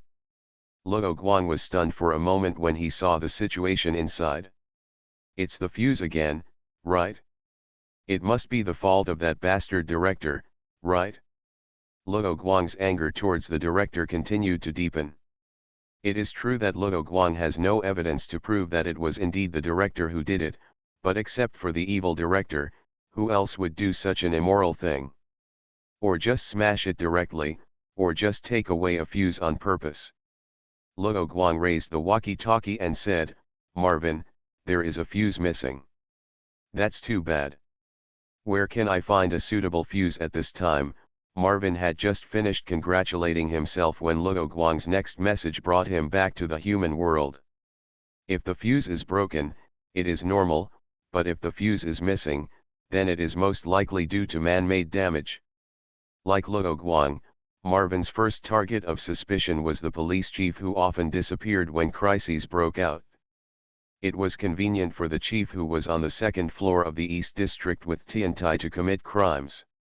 As for the motive, Marvin himself had no idea. Clear. Isn't there a power outage in the East District? Hearing Marvin's silence, Luo Guang thought Marvin was frustrated because it was difficult to find the fuse. So Luo Guang quickly thought of demolishing the east wall to repair the west wall, and asked, "Is the main electric gate over there a similar structure?" "Let me check, wait a moment." Marvin put aside his doubts without evidence. After hearing Luo Guang's question, he immediately controlled the computer to search for information related to the investigation. Without letting Luo Guang wait for a long time, Marvin quickly said, "Although the East District, the structure of the gate box is different, but the specifications of the fuse are the same. If the ones there are available, you can use them." Marvin called up the surveillance, paused, and said, "The switch box is surrounded by a bunch of zombies. It's in the corridor after you enter the East District, opposite the left door of the East District office, next to the vending machine." Ah! Luo Guang was stunned for a moment when he heard Marvin's words. Unknowingly, he had dug such a hole for himself. "Oh, it's not a big problem." Luo Guang quickly thought of a way, and he didn't want to fight zombies again. Although there were still a lot of bullets on Marvin's side, they were not enough to clean up all the zombies. He didn't know what would happen next. Can they still pick up bullets everywhere in Raccoon City like they did when we split up, Jill and the others? So it's better to save some money during the safe period. Moreover, the windows on the first floor have been broken, and except for the main entrance, the doors on the east and west sides have collapsed, making it impossible to prevent zombies from entering the police station. The shooting was an accident or a mistake, so Luo Guang didn't want to fire any more to attract more zombies into the police station. "You won't?" Ma Wen hesitated, seeming to remember the previous battle between Luo Guang and zombies, and seriously suspected that Luo Guang was overly fond of violence. No, Luo Guang didn't know whether to laugh or cry. What kind of image does he have in Marvin's eyes now? Luo Guang explained, "I plan to attract these zombies into the office in the East District." Ma Wen was familiar with the terrain of the East District. Luo Guang just said this briefly. Ma Wen knew what Luo Guang meant and couldn't help but say something beautiful. Luo Guang used movable objects such as chairs or filing cabinets in the East District office to form a dragon gate array in the office. He then opened the door on the left to attract zombies inside, then jumped directly from the desk to the other side, and then from the right side of the office door left, run all the way back down the corridor to the door on the left and close it from the outside. Although Marvin thought the plan was good, there were still a few things that needed to be confirmed. After operating the computer for a few more times, Marvin said to Luo Guang on the intercom, "Because of the gunshots, some zombies broke in from the broken window, but they squeezed to the other end of the corridor. In addition, after you left the first floor, the zombies could no longer smell the smell and gradually dispersed. When the time comes, you will walk to the left of the corridor after attracting the zombies. At the T-junction, you must pay attention to the situation on both sides. You may have to fight with the zombies before closing the door." Having seen how Luo Guang fought the zombies, Marvin was not worried that Luo Guang could not deal with these ordinary zombies. Even if there were many zombies, as long as there was a retreat for Luo Guang to pull the zombies, they could always be dealt with. So Marvin did not say anything more about paying attention to safety. "Well, so the zombies are still concentrated in the left area of the East District for the time being," Luo Guang asked, thinking. "What if we make a sound in the corridor to attract the zombies, let them follow the corridor to the right side of the East District, and enter from the right door of the East District office? No, after I get the fuse, I have to go to the second floor from the stairs on the right side of the East District, so I still have to face the zombies." Luo Guang has not thought of a better way for the time being. It depends on the situation at that time and his ability to adapt to changes.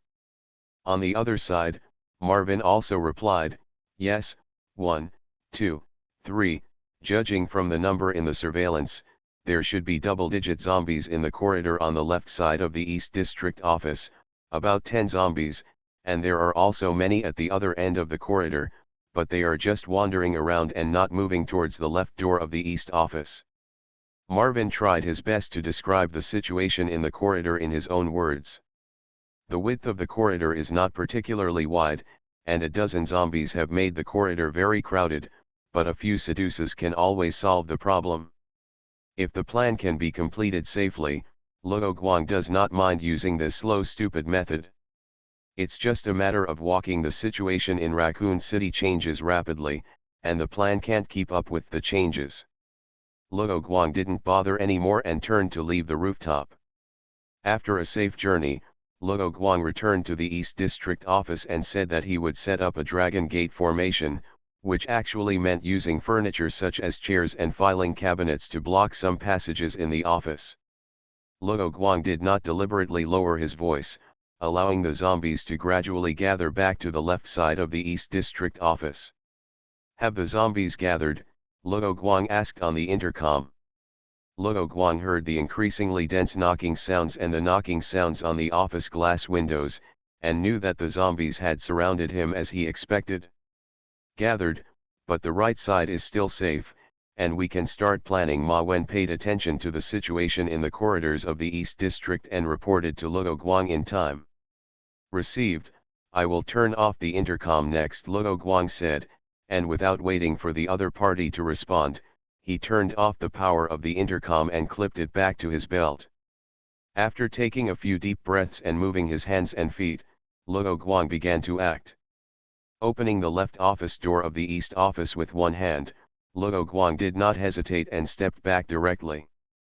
The zombies, who were originally crowded together, pushed and rushed in directly.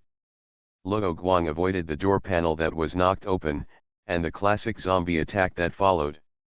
For Luo Guang now, this kind of ordinary zombie is already child's play, as long as he is not surrounded by a large number of ordinary zombies. Luo Guang's plan is also worried about this, so Luo Guang still mustered up 100% of his energy and dared not relax at all. Smelling and seeing Luo Guang's fresh food again, the zombies couldn't help but be overjoyed and began to squeeze into the East District office. Half of the plan went smoothly. The only problem was that in addition to the zombies piled at the door, the zombies at the office window were still stupidly slapping the glass window. Luo Guang could barely see the dancing figures outside the window through the blinds under the illumination of the flashlight, but he just didn't move his feet, too lazy to death. Never mind. Luo Guang saw that there were no zombies coming in at the door, and the zombies that came in were blocked or tripped by various tables, chairs, and filing cabinets and then trampled, so he didn't care about the stupid zombies outside the door slapping the window. Luo Guang immediately left the office door on the right and ran along the corridor to the other side of the East office. In order to prevent corner kills, Luo Guang always stayed away from the left corner and took a big turn. After turning 2 corners, Luo Guang came to the corridor behind the left door of the East office. Because the zombies were slapping the glass windows, Luo Guang kept hearing the sound of slapping, slapping, slapping, which just covered up the sound of Luo Guang's footsteps. When Luo Guang had already arrived at the zombies were still obsessed with slapping the windows, which gave Luo Guang a chance. He used the retractable dagger that he had already used very skillfully to make a hole in the heads of these lazy zombies. Even if there were zombies that did not cooperate on the way, Luo Guang could make the uncooperative zombies obey. Finally, with the sound of Luo Guang closing the door, the plan was completed. "It feels like there is no difficulty in dealing with these ordinary zombies," Luo Guang thought to himself. Luo Guang, who had just evolved, was still a little nervous about ordinary zombies, but after the battle in the East District building, Luo Guang suspected that as long as he could hold on physically, he would be able to fight even if he was surrounded. Because the ability of the adapters now crushes ordinary zombies, the system said, originally, the combat power of these ordinary zombies is not as good as that of an ordinary adult human, but ordinary zombies are not afraid of pain and have no fear, so they can psychologically overwhelm people who see zombies for the first time. Indeed, after the system said this, Luo Guang figured out the key. Perhaps when the first Resident Evil game was released, everyone was afraid of the zombies in it, especially the famous scene of looking back and smiling, but as humans came into contact with zombie movies and zombie games, they became less afraid of zombies, which made people say that all fears came from insufficient firepower. And this was the key to Luo Guang's survival in the early days, allowing Luo Guang to quickly adapt to this world. No wonder ordinary zombies in subsequent games and movies are getting stronger and stronger. Luo Guang smiled bitterly and pulled out all the fuses in the switch box on the first floor. He would try them one by one later to see if they could be used. All the way back to the rooftop was also smooth. Under Ma Wen's explanation, Luo Guang tried the second fuse and pulled down the switch, and then successfully turned the red light green. The green light is on, is it okay? Luo Guang asked Ma Wen about the situation. We can receive more and farther radio waves. Ma Wen tried to contact the communication station in the distance, and after confirming that there was no problem, he replied, "Very good, I can come back." Received after Luo Guang answered, he put the unused fuse directly into the antenna box on the rooftop, then closed the box and prepared to return to the service hall. After the conversation, Ma Wen put down the intercom, and he saw movement in the surveillance outside the door. Evolution begins with Resident Evil. Author, Wei Tongmiao. Chapter 17. Marvin seemed to have encountered something urgent and was not at the control computer for the time being, so he asked Luo Guang to wait for a while, and he immediately went back to open the door. "What's going on outside?" In less than a minute, Luo Guang returned to the office hall and asked after seeing Marvin's wet police uniform. "Nothing, just saying goodbye to an old friend." Marvin shook his head and didn't know what to say. "Okay, how's the situation with Police Elliot?" Luo Guang changed the subject when he saw that Marvin didn't want to talk and was in a low mood. "It's not optimistic.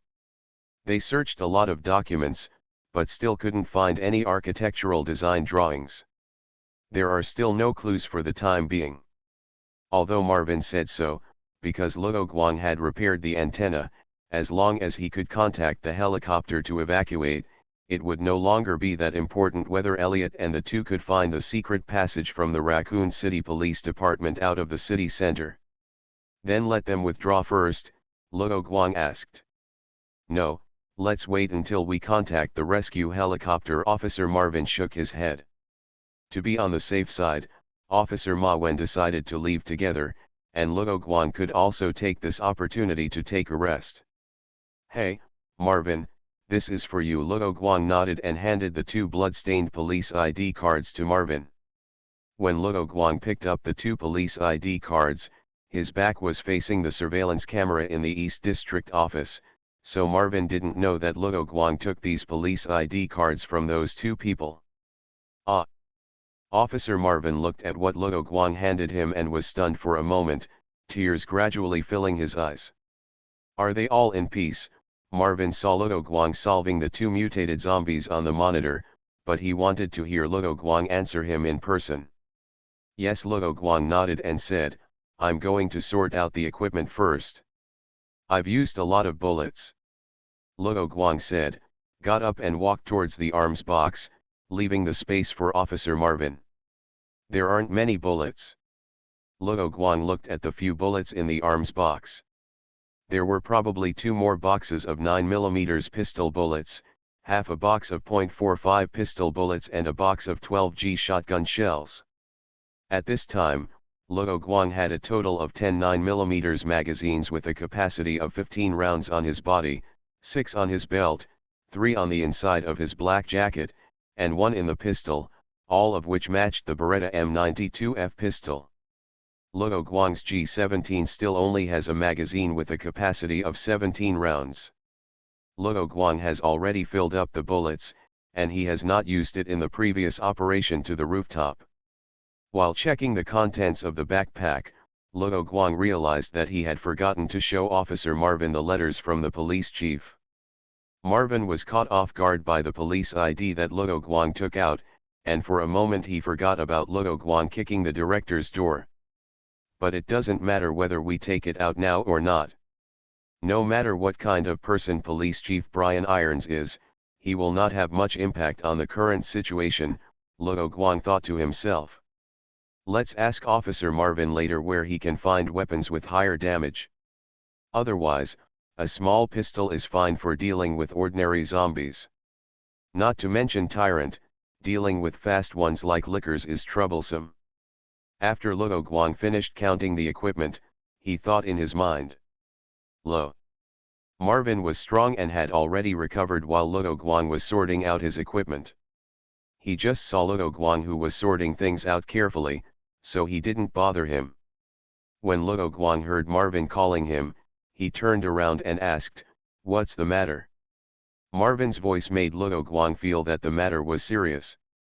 After Luo Guang put the Beretta M92F pistol back into the gun bag on his belt, he walked to Marvin and looked at the monitor. "Just take what you want, you are a licker." Although the resolution of the monitor was not high, Luo Guang could tell at a glance that the flesh-colored monsters crawling on all fours were lickers, known as newcomer killers. The location of these lickers happened to be the door of the archives room. The corridor in front. The shotgun was not found, but the licker showed up first. Luo Guang's expression became solemn, which caught Marvin's attention. This was not the expression of someone he had just met. "Luo, have you seen this kind of monster?" Marvin asked. "Well, I've encountered them before, and I was lucky enough to kill one." Luo Guang pointed to the pistol at his waist and said, "It's hard to deal with any of them, and there are a lot of them here." After speaking, Luo Guang pointed to the monitor again. Luo Guang deliberately told Marvin some of the licker's habits and weaknesses, so he deliberately said that he had dealt with one. "How did you do it?" Marvin asked quickly. Although Elliot and David were temporarily safe, they would not be able to be trapped there, so Luo Guang's answer would be about how to save Elliot. Te and David. Yes, the area where the lickers under surveillance are located is exactly the West End area where Elliot and the two are located. Elliot and David were searching for information in the archives. The intercom was not turned on, and there was no way to detect that there was an unmanageable crisis outside. No, with Luo Guang's marksmanship, it is indeed possible to deal with this kind of monster. Marvin didn't wait for Luo Guang's answer, he asked himself, and said angrily, "You have obviously successfully led them out of the police station before, why did you run away again?" "Back. Officer Marvin, calm down first. Police Elliot and the two are in a safe place now." Luo Guang first calmed the nervous Marvin. Marvin was originally a calm person, but he just recalled the pain of his colleague's sacrifice, and now he had to face the lickers who had caused huge casualties to the police in the police station, which made Marvin lose his composure for a while. This chapter is not finished yet, please click on the next page to continue reading the exciting content. Luo, you don't know that it is because of this kind of monster that the defense line in the West District was breached, and it only took a moment from the appearance of these monsters to the breach of the defense line. Marvin was responsible for the defense line in the direction of the main gate, so he had never faced these monsters head-on, but those who survived the defense line in the West District were terrified of the lickers. I also saw how these monsters tore through our defenses when I reviewed the surveillance. Marvin seemed to be recalling the situation in the previous surveillance. In less than 3 seconds, under the barrage of crazy shooting by police officers Kellen and Ruxu, a very long tentacle, or tongue, shot out from the mouth of the licker, and then both of them were. This is why the researchers of Umbrella are called lickers.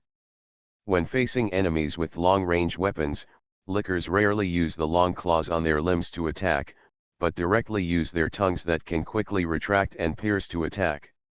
"So Luo, how did you kill this monster at that time?" Marvin set his hopeful eyes on Luo Guang. Luo Guang thought for a while as if recalling a memory, and then organized his words and said, "These monsters have no vision, but their hearing has become very developed. The problem is that because of their developed hearing, they will choose a quiet place as their nest. So the best way to deal with them is either to use stun grenades or to keep quiet and kill them with one shot. After all, the heads of these monsters are exposed. Without the protection of the skull, if you have better shooting skills, you can still kill them quickly. After listening to Luo Guang's words, Marvin understood that he had already used the sound to lead all the monsters away, so why did they suddenly return to the quiet police station? These monsters hunt according to the sound, so they also like a quiet environment to wait for prey to go to the net. As Marvin thought about this, two salad sounds came from the intercom. Marvin pressed the send button twice and looked at the monitor. It was Elliot who was about to contact him, and David on the side was waving his hands in front of the monitor. "This is Marvin, over," Marvin said first. "Marvin," the zombies suddenly stopped knocking on the door. "What happened?" Elliot's answer made Marvin stunned for a moment. He didn't expect Elliot to be so cautious.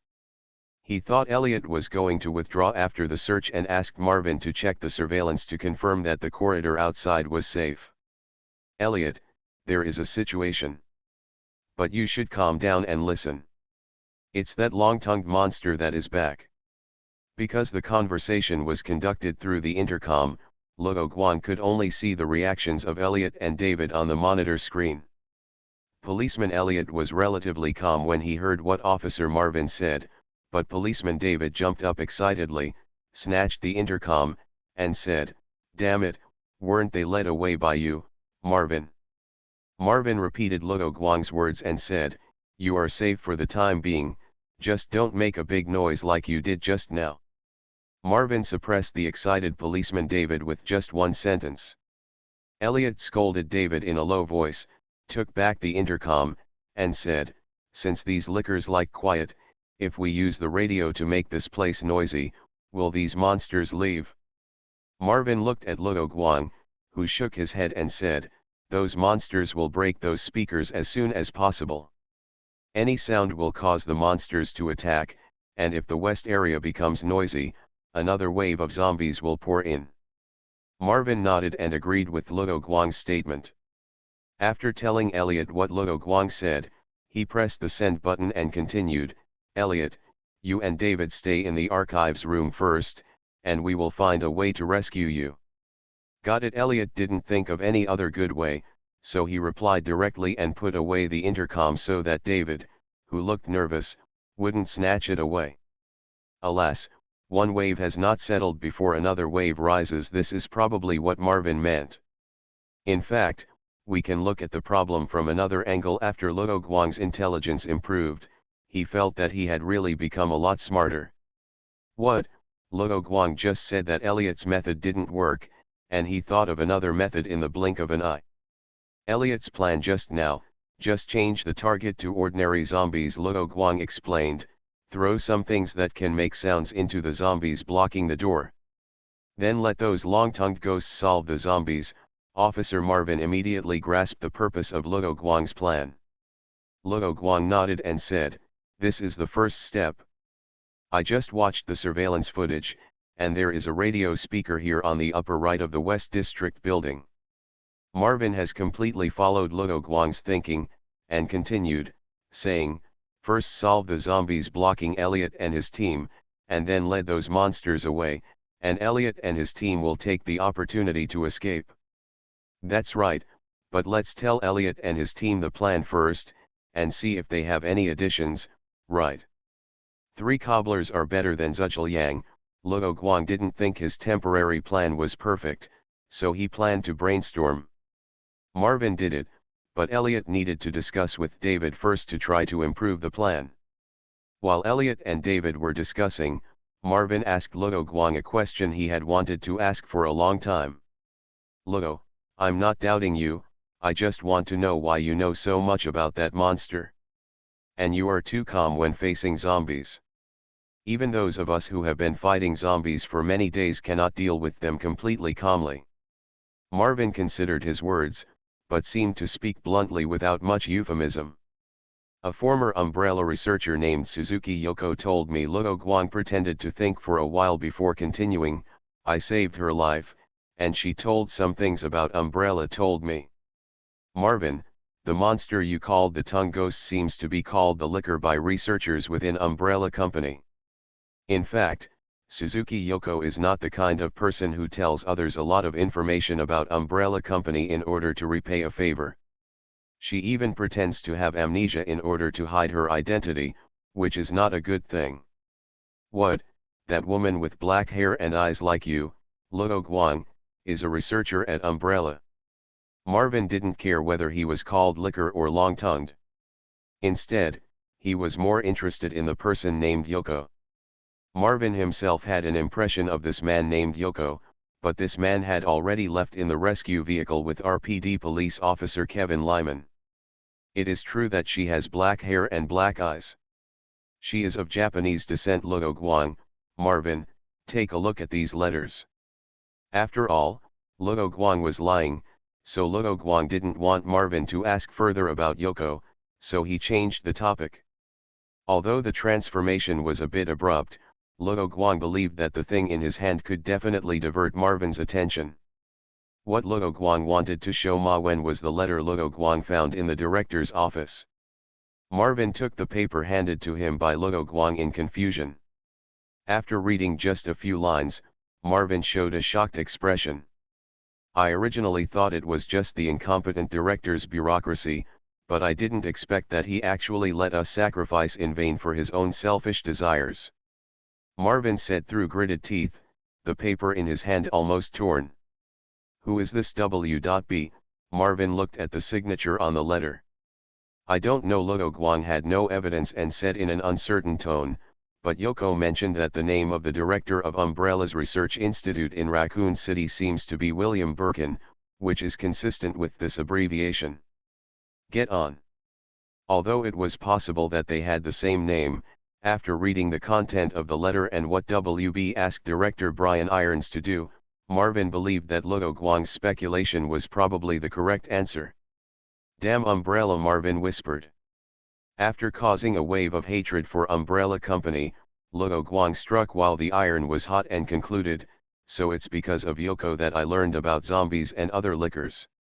As for why you are not afraid, when Marvin, you knew that these monsters were man-made, and the person who caused the destruction of Raccoon City was also a researcher of Umbrella Corporation, did you feel afraid? In fact, Luo Guang's words were full of loopholes, but Luo Guang asked Marvin to focus on Umbrella Company, thereby selectively ignoring the problems in Luo Guang's words. Yes, these zombies are not from hell, but were created by some crazy scientists. When you think about it, you are no longer afraid. Marvin agreed with Luo Guang's statement.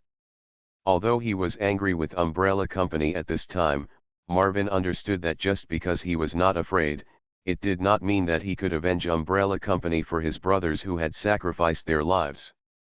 In the end, Marvin could only sigh.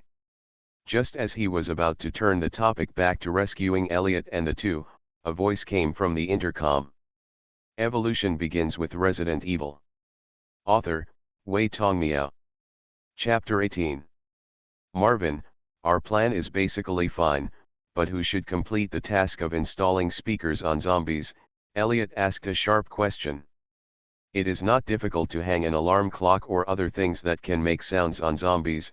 After all, zombies move slowly, but this task is different after adding a limiting condition that there are liquors. Marvin held the walkie-talkie in his hand, pressed the start button, and answered immediately without hesitation. Marvin's answer was exactly what Elliot expected. After a short period of organizing his words, Elliot pressed the start button and said, I think Luo can do it. What? Elliot. Are you crazy? You are a policeman. Officer Marvin heard that Elliot wanted Luo Guang to complete the task that should be done by the police who protect civilians. It was really unbelievable. Marvin, listen to my explanation. Elliot knew what kind of person Marvin was, a model policeman, and this was the highest praise for Marvin. But Elliot had a reason to push the task to Luo Guang even though he knew Marvin would object. Speak. Marvin was still angry, and he pressed the start button very hard.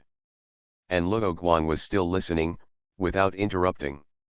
He was not his subordinate, so should I go just because you said so? As for trying to blackmail me morally, that's a waste of time. Luo Guang thought to himself, so he was not in a hurry, and did not interrupt, just listening to the conversation between Marvin and Elliot. Luo Guang completed the task of repairing the rooftop by himself, right? When Marvin repeated Luo Guang's words about the liquor, Elliot guessed that Luo Guang had completed the task, or returned to the office hall unscathed. After all, he and Marvin had been together most of the time after the outbreak of the biochemical crisis in Raccoon City. It was impossible for Marvin to suddenly know more information than himself. There was only one possibility, that this information was told to Marvin by someone else, Luo Guang. Yes, he is better than me and you, but this is not a reason to push the danger to a civilian. Marvin understood what Elliot meant by this and replied unhappily. Before agreeing to let Luo Guang go to repair the antenna, Marvin could convince himself that those slow-moving zombies basically could not catch up with a living person. If Luo Guang encountered danger, as long as he raised the fire door in time, it would not be difficult for Luo Guang to escape. Therefore, when Luo Guang was on the mission, Marvin focused all his attention on Luo Guang, just to be able to withdraw Luo Guang from the East District in time. And one thing is that Luo Guang took the initiative to propose and agree to do the task of repairing the antenna. He was not arranged by Marvin and others, nor was it that someone said something nonsense about the greater the power, the greater the responsibility, and pushed everything to a civilian. And now, in addition to the slow zombies, there are also long-tongued ghosts with extremely fast speed and long-range attack methods, which are the liquors in Luo Guang's mouth. Elliot also knew that this would not convince Marvin, so he continued to explain, Luo Guang's strong fighting ability is only one of the reasons. I propose to let Luo do this task because Luo is the only one here who has experience in killing that kind of monster. In addition, the person who controls the radio must be as familiar as possible. If there is a slight delay, the sound of the radio cannot cover the sound of our escape. So if I suggest this, the success rate of the task and the survival rate of everyone will be the highest, and the possibility that the four of us can survive together in the end is also the greatest. Finally, in the current disaster in Raccoon City, no one can stay out of it. In order to survive, everyone must contribute. There are some things that Elliot did not say. Elliot has seen civilians who fled in the mission of blocking zombies, and directly locked Elliot and his friends outside the door. In the end, Elliot's friends were surrounded by zombies, and Elliot successfully broke through. So Elliot is not targeting Luo Guang. No matter which civilian is responsible for controlling the fire door, Elliot is not at ease. If a zombie breaks into the service hall, will that civilian still stick to his post? Elliot was skeptical. Seeing Elliot's attitude, Marvin hesitated for a while before replying, Elliot, this matter should not be decided by us. Let me ask Luo Guang's opinion first. After turning off the intercom, Marvin felt tired and turned to look at Luo Guang, who was leaning on the chair and looking up at the sky. It's hard to see through. This is what Marvin thinks of Luo Guang now. Although they are so young, after the two of them started arguing, Luo Guang, as the person being talked to, was very calm.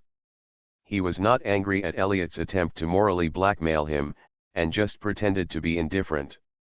No, this matter is indeed none of Luo Guang's business. It was not Luo Guang himself who was blocked from leaving by the liquor and trapped in the archives room. Besides, Luo Guang had no obligation to save people, and repairing the antenna alone was a favor to himself who was originally going to go, and it was beneficial to others.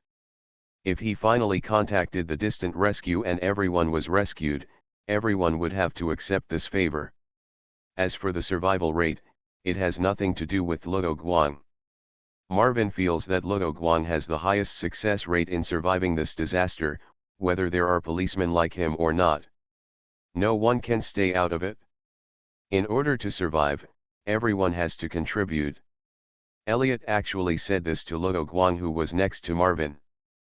Perhaps it was because Luo Guang was enthusiastic about taking on the task of repairing the antenna before, and was enthusiastic about giving advice just now, that Elliot misunderstood Luo Guang. Marvin didn't mean that Luo Guang was not kind, but Marvin vaguely felt that Luo Guang helped him and others with the task of repairing the antenna out of his own interests and other reasons. This chapter is not over, please click on the next page to continue reading. On the other side, Luo Guang leaned on the back of his chair and looked up at the sky. It was not that he was just hanging up because it had nothing to do with him. Because Luo Guang often worked hard before traveling through time, he took the action of looking up at the sky to prevent cervical spondylosis.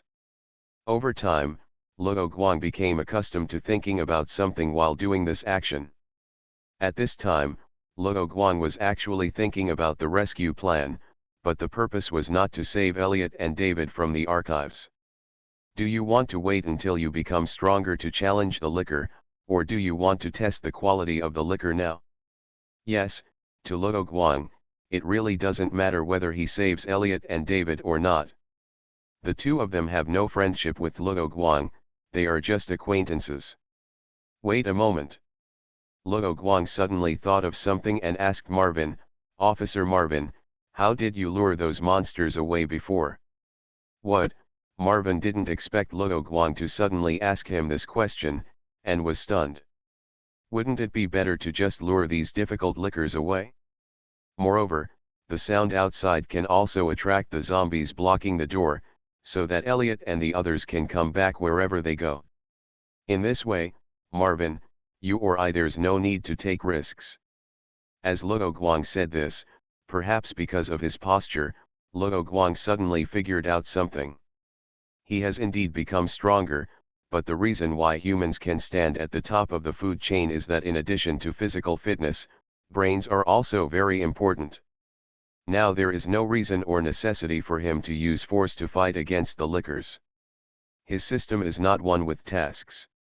Even if he solves these liquors, the system will not reward him with anything. Luo Guang thought this, and the system replied that it was indeed the case. Luo Guang, whose physical fitness has become much stronger due to evolution, seems to have fallen into a strange circle like many ordinary people, that is, he has become inflated.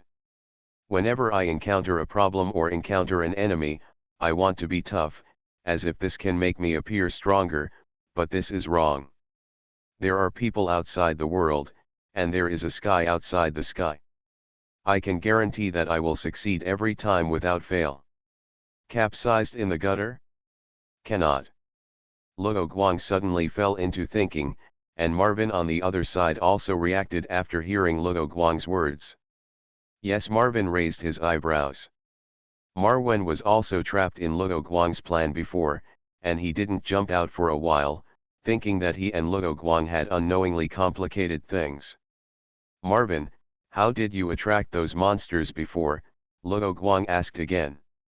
This machine can control all police electronic equipment in Raccoon City.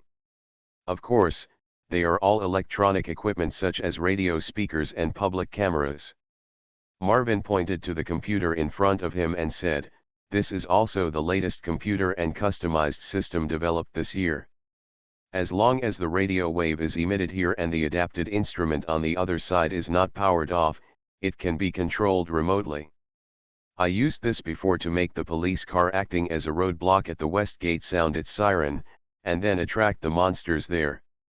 After being attracted by the siren of the police car, they were attracted by something unknown and ran away before the siren stopped. They didn't attack the police car. Ximen's police car was used as a roadblock, but he didn't expect it to play an unexpected role at this time. However, Luo Guang was more curious that Marvin did not mention the liquors attacking the police car. Hey, it seems not. I turned off the police siren myself. When Luo Guang asked, Marvin also felt strange. When the liquors attacked the defense line on the west side of the police station, whether they were humans or zombies, they would attack indiscriminately as long as they made a slightly louder sound. Is it because the sound is too high frequency and sharp? After all, those monsters have such good hearing. Luo Guang put forward a hypothesis. It's possible. These monsters seem to be mutated from humans.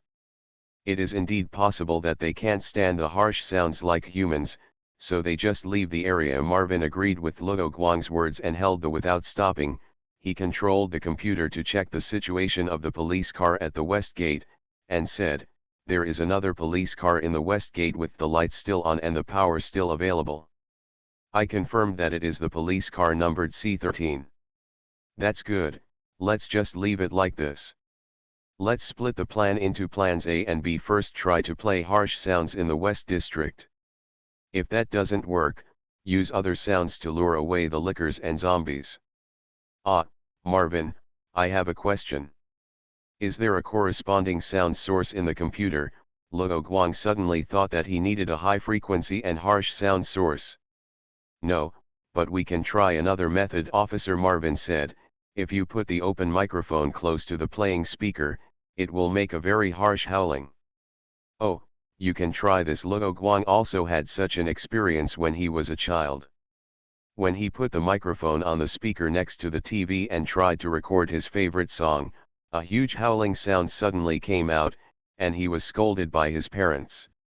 Then, according to this idea, if you are lucky, not only can you drive away the lickers, but you may also be able to attract the zombies directly. Well, if that doesn't work, use the police car on the west side to sound the siren as I did before to attract the monsters away. By the way, can you help them when the time comes? Just as a safety measure, cover them at the door connecting the reception room to the west corridor. Marvin pulled up the map of the police station and pointed it to Luo Guang. "Okay, just tell them not to shoot randomly when they run to the reception room." Luo Guang was more worried that Elliot and David would accidentally injure friendly forces by shooting randomly, especially David. Luo Guang saw that he was dodging in the surveillance and looked like a timid person. This chapter is not over yet.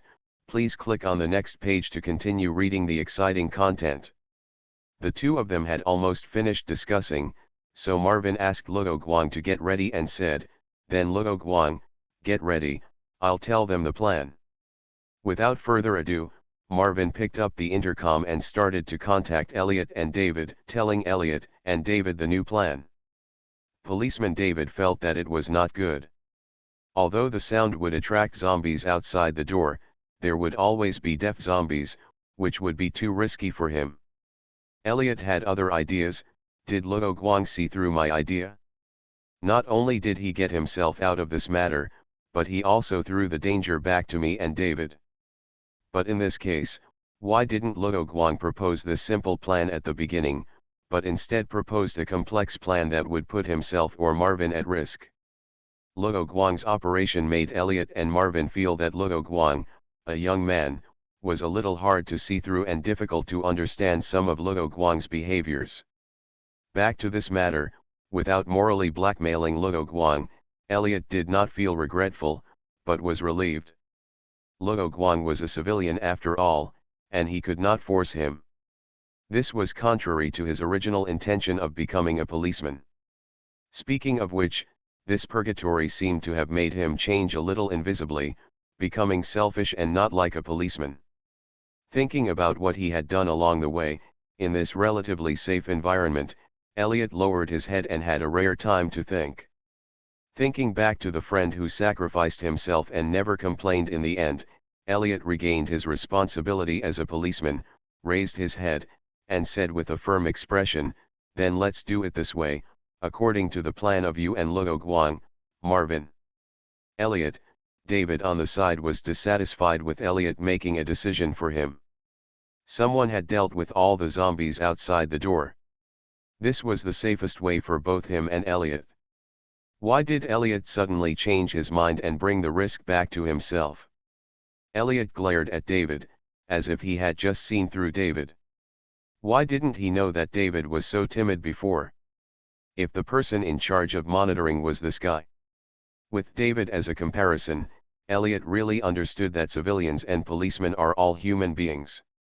I shouldn't worry about Luo Guang escaping just because he is a civilian. I think David is a suitable partner because he is a policeman. Seeing David like this, Elliot felt that if something happened later, David would definitely abandon him and run away. David shrank back after being glared at by Elliot, mumbling under his breath, but he dared not object. "Notify us when you are ready, Marvin." Elliot dealt with David and told Marvin. Understood. Marvin and Elliot were also old colleagues. They had patrolled together as partners before, and they also had a tacit understanding. They nodded and began to plan the final inspection. You are listening to Novels at Bless Up channel. Wish you happiness and luck. Please subscribe to receive new novels. How do you feel about this novel? Please like and leave a comment. Evolution begins with Resident Evil. Author, Wei Tongmiao. Chapter 19. The plan is about to start. The West District will be noisy later. You should be mentally prepared. Marvin, as the commander-in-chief, began to command everyone to implement the plan. Received. Elliot and David leaned on the walls on both sides of the door. The two MP5s hanging on their chests had been unsafe and could be activated at any time. They covered their ears with their hands, waiting for the opportunity, and this opportunity was when the broadcast stopped. Luo Guang had already prepared. Before the plan officially started, Luo Guang entered the west fire door. Behind the door was a reception room. Go straight along the corridor through the reception room and turn right. The first door on the right was the archive room. Elliot and David had cleaned the reception room when they set out for the archive room, so Luo Guang didn't need to clean it in advance. In addition, there was a door in the reception room to separate the West District, so Marvin was more confident to open 1/3 of the fire door. At the same time, in order to prevent cross-frequency, the channel received by Luo Guang's intercom is different from that in Elliot's hand, so Marvin placed two intercoms in front of him, one on the left and one on the right, corresponding to the intercom channels of Luo Guang and Elliot. Seeing that Luo Guang was also at the door of the reception room, Marvin said to both sides, "The plan begins." Luo Guang heard Marvin's words coming from the intercom on his waist, moved his fingers holding the gun, and waited for the opportunity to act. Because the purpose of this action was to cover Elliot and David back to the office hall, Luo Guang did not take out the telescopic dagger, but held the gun with both hands, which was also convenient for covering his ears later. The howling sound suddenly came out from the radio speakers in the West District, instantly disturbing the originally quiet air in the West District. Although they were mentally prepared, Elliot and David were still shocked by the sudden howling sound and were covering their ears hard. Luo Guang was far away, separated by a door, and with the help of the system, he could barely accept the noise. The system originally did not have this function, but with the help of the T-virus modified by the system can slightly change some structures in Luo Guang's body and restore them to their original state at any time. Marvin put the microphone next to the speaker and stared at the screen. The sound insulation between the various areas and the upper and lower floors was done well, and the howling sound was not real in the office lobby where Marvin was. It worked. Marvin looked at it without hesitation. The lickers in the corridor in front of Elliot's door immediately ran out of the police station through the window as if they were scared.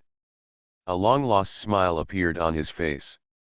Finally, he got back a city from these fierce lickers. The zombies who were dazed at the door of the archives were also attracted by the sound, and they didn't think it was noisy. Most of them walked towards the radio speakers. The situation of the plan was very good, and Marvin immediately used the intercom to inform Elliot and David to start the action. Marvin called several times in a row, and Elliot heard the call, or saw the light on the intercom when receiving the signal. Elliot hadn't expected that listening to the howling sound would be so uncomfortable. He felt like he was about to lose his balance. He took out the intercom and shouted to Marvin, "Marvin, turn off that damn sound. It makes it difficult for us to move." Marvin heard what Elliot said, but he didn't turn off the music immediately. Instead, he was checking the situation of those long-tongued ghosts, or lickers. "Marvin," Elliot's shout came again. "Got it." Marvin took the microphone and turned it on, and the howling sound stopped instantly.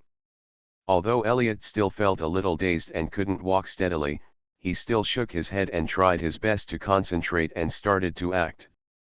Opening the door, Elliot and David each took one side and aimed their guns. In addition to the Beretta M9FS pistol, the standard pistol of the Raccoon City Police, they also each brought a classic weapon MP5, which was also the source of their confidence in deciding to go to the archives to find escape information. After the howling stopped, Luo Guang opened the door leading to the West District from the reception room after Marvin reminded him that it was safe outside the door. He only showed a little bit of his body, raised his gun with both hands, and aimed at the corridor. The power supply of the reception room was not connected to the power supply system of the West District, but was the same power supply system as the service hall, so there was still electricity in the reception room at this time, and the light shone from the door, illuminating the life path of Elliot and David. Not long after, Luo Guang saw the figures of Elliot and David. However, Elliot and David, who wanted to leave the West District as soon as possible, did not pay attention to a location. There was only a straight corridor between Elliot and Luo Guang, but there was a fork road a few meters before reaching the reception room, just to the left of Elliot and David. Just as Luo Guang encountered in the East Office before, these ordinary zombies are not all sensitive to sound. Perhaps the virus that controls the corpses is different in its choice. Some ordinary zombies like to take the initiative to attack and hunt humans by sound. There are also zombies that will wait for people to bite their legs when they are not paying attention, and zombies that seem to be playing dead, etc. The computer monitor on Marvin's side is not big, and at most 4 places can be viewed on the same screen, namely the outside of the West District building, the corridor outside the archives room, the corridor that Elliot and the others must pass through to the reception room, and the last one is the surveillance of the reception room. Luo Guang is now standing at the door of the reception room, so naturally he can't observe the situation there. Under many coincidences, that corridor has become a blind spot for everyone. Just as Elliot and the two passed the corner, a zombie lying on the ground in the corridor reached out and grabbed Elliot's feet. Elliot, who was still running forward, accidentally fell down on the ground. The zombie's head was still hidden in the blind corridor, and Luo Guang's perspective was unable to deal with the zombie immediately. Luo Guang saw that David, who was one position behind Elliot, did not stop moving his feet after seeing Elliot fall. He turned his head and glanced at the corridor on the left, his face changed drastically, he shouted, and then a long line the thing shot out from the blind corridor and grazed the back of David's head. David didn't care whether the back of his head was still there, he rushed into the reception room with a few big steps, and ran to the office hall without stopping. Luo Guang, who originally planned to shoot the long bar, saw David rushing toward him faster. In order to avoid accidental injury, he only retracted his body behind the wall before David rushed in. When David came in and Luo Guang reached out with his gun again, the long strip had already been retracted. "There are lickers." Luo Guang ignored the danger and immediately reminded Elliot. After Luo Guang said this, Luo Guang heard the crawling sound of some kind of creature coming from the blind corridor, seeming to confirm the location where Luo Guang had just spoken. Made Luo Guang cursed in his heart. The head of the zombie that grabbed Elliot had not yet popped out. Luo Guang walked out of the reception room, walked along the left wall, raised his gun with both hands, and kept moving forward while aiming at the blind corridor. Not to mention that the MP5 in Elliot's hand had been thrown far away, Luo Guang's words liquor made Elliot dare not make any move. Fortunately, the body lying underneath him didn't make too much noise when he fell. The only sound was covered by David's scream, but David actually ran away like that. Glancing towards his legs, he saw that there was a zombie with half of it under his feet, which was being pulled closer to him with one hand. Marvin also found that something was wrong, but it was too late to switch the surveillance camera at this time. Because of the presence of the liquor, Marvin did not dare to use the walkie-talkie to tell Luo Guang and others about the situation. Bang! With the sound of a gunshot, Luo Guang immediately left his original position and rushed towards the MP5 on the ground. But in less than a second, a skinless licker with sharp claws on its limbs, an exposed brain, and a salivary mouth jumped out of the blind corridor and clung directly to the vertical wall like a spider. Luo Guang's tongue shot out from the spot where Luo Guang had just fired, directly punching a hole in the wall next to the door of the reception room. Da-da-da-da-da. The MP5 itself has little recoil, and in the hands of Luo Guang, who has become stronger, it is like a docile kitten without any temper. This allowed Luo Guang to accurately pour bullets directly on the licker's head. After being hit hard on the head, the licker fell off the wall and rolled around, but it also missed the other bullets fired by Luo Guang, who was holding the trigger. Crack. Luo Guang only fired about 10 rounds, and a standard 30-round magazine was empty. Licker's body twisted a few times, turned over, and slapped Elliot's side with a claw. Just as he was about to launch an attack on the place where Luo Guang shot with the MP5, there were another 15 consecutive shots. Luo Guang directly emptied the magazine of the Beretta M92F pistol in his hand, and the licker in front of him finally stopped moving and collapsed on the ground. Luo Guang did not retreat to the reception room in a hurry. While changing bullets, Luo Guang walked slowly to the corner and glanced at the blind corridor. There were zombies slowly coming to eat. Let's go. After confirming that there was only one licker left behind, Luo Guang said to Elliot and raised his gun to cover Elliot's getting up. Elliot kicked away the zombie that was grabbing his feet and stood up. Although the MP5 that he and Luo Guang dropped twice was out of bullets, Elliot still picked up the special gun and whispered when passing by Luo Guang, "Thank you, and I'm sorry." Luo Guang just nodded without looking away, stepped back, and returned to the reception room with Elliot before returning to the office hall to join Marvin. Because Luo Guang walked last, Elliot returned to the office hall first. Because Luo Guang was responsible for covering and rearguard, when Luo Guang returned to the office hall, he saw Elliot clenching his fist and about to punch David on the fat face. Marvin rushed over from the side. After stopping Elliot, he didn't even have time to close the fire door on the west side. "Calm down, Elliot," Marvin saw clearly from the surveillance camera, so he didn't ask Elliot what he wanted to do. "Marvin, you also saw what this guy just did, this damn coward." Elliot returned to the office hall and became angry when he saw David. He had saved David several times, and even gave him the last full MP5 magazine to save his life. But when he was in crisis just now, David actually escaped without firing a shot. If it weren't for the corpse on the ground and David's scream, he would have become the ghost under the licker's tongue.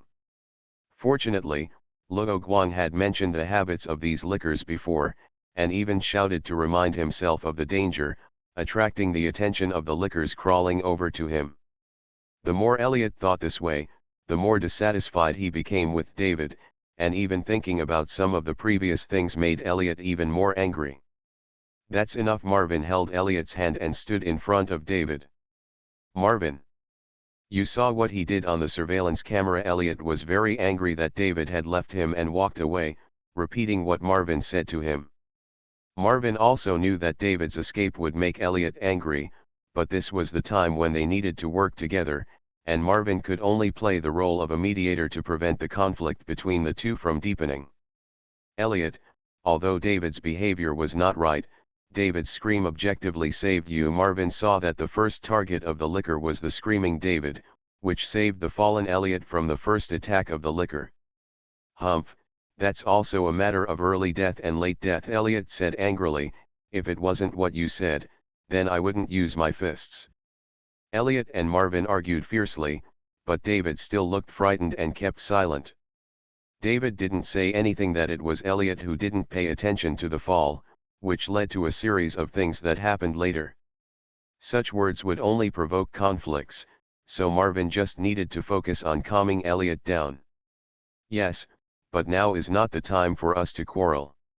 You can say whatever you want after we get out. Now calm down. I have something to tell you." Marvin did not deny Elliot's words blindly, but gave him a way out. Elliot was indeed furious, but after being blocked by Marvin a few times, Elliot also cooled down his heated mind a little. Unable to vent to David, Elliot could only sulk and ask Marvin unhappily, "What's the matter?" Marvin did not answer immediately, but pulled Elliot aside, leaned close to Elliot's ear, and whispered, "Brad passed away." Evolution begins with Resident Evil. Author, Wei Tong Miao. Chapter 20. What? Elliot paused and didn't react for a while. When? He said before that he was going to leave Raccoon City, but he didn't make it in time. Elliot's eyes widened. He suddenly heard a familiar name and the news of the other party's death. Elliot was a little unbelievable. Elliot and Brad were good friends, but later Brad Vickers joined the STARS team through selection, so the two had less contact during work hours. Although the two had less contact during normal times, they still had private contact. Elliot and Brad would occasionally go for a drink and complain about their own troubles. Later, because of the mansion incident, the STARS team was excluded by the police chief Brian Irons. In order to avoid suspicion, most people in the police station did not communicate with the survivors of the STARS team. Despite this, Elliot still maintained private contact with Brad and provided Brad with a lot of support, such as some information within the police station. Although Elliot was still skeptical about what Brad said about the undead and didn't believe that such a thing would happen, when the biohazard in Raccoon City broke out, Elliot realized how much help Brad's story, which he had listened to as a novel, had given him. "Just one thing," Brad said, "those undead need to be hit on the head. Only when they are hit hard on the head, they will not stand up again." This sentence allowed Elliot to survive the initial outbreak and save David, who was cornered by the zombies. So instead of venting his anger on David, Elliot felt that Brad's matter was more important. "I don't know Brad's specific situation. When I saw him again, he had become a zombie," Marvin whispered. In fact, in the few minutes when Luo Guang finished repairing the antenna and went back to find Marvin, Marvin also encountered something unexpected. The surveillance camera at the main entrance of the service hall captured a figure in a yellow warning suit, with blood on his body, and he looked unstable, staggering towards the main entrance. Although he didn't know how the other party bypassed the outer wall, since he could bypass the outer wall, he was probably still alive. Thinking of this, Marvin unlocked the main door of the service hall and walked out. As soon as he went out, Marvin saw the man's face clearly. It was his former colleague, Brad Vickers, a former STARS member. Brad's face was blue, his eyes were dull, and he didn't have any emotional reaction when he saw Marvin. Marvin had seen such a situation before, frowned, and decisively took out the gun and pointed it at Brad. Just like what Luo Guang said not long after they met, when facing his former colleagues and friends, can Marvin shoot without hesitation? Marvin was also thinking about this question when he was alone, constantly building up his mentality. "I am not a coward." Brad, who was a few steps away from Marvin, said something intermittently. Marvin only heard the last few words clearly. "Brad? You still?" Could it be that Brad was still conscious, Marvin thought to himself, and asked in shock. But before Marvin finished speaking, Brad responded to Marvin's voice and stretched out his hands to Marvin. "Pa!" Marvin heard the sound of something falling to the ground, and even heard Brad's roar. Bang! A gunshot, a wisp of green smoke slowly rose from the muzzle of the silver-white python revolver in Marvin's hand, like Brad's soul, going to heaven. Just as Marvin pulled Elliot away from David and told Elliot about Brad. On the other side, David, who was still frightened by seeing the liquor and was almost punched in the face by Elliot, was looking at the person who was whispering in the distance with a nervous face. Luo Guang noticed David still shaking hands and the MP5 he put aside. Luo Guang walked towards David without lowering his voice. David was like a frightened bird, and any sudden abnormal movement might scare him. David heard Luo Guang's footsteps and looked up at Luo Guang, who was walking over. He didn't see any anger in Luo Guang's eyes.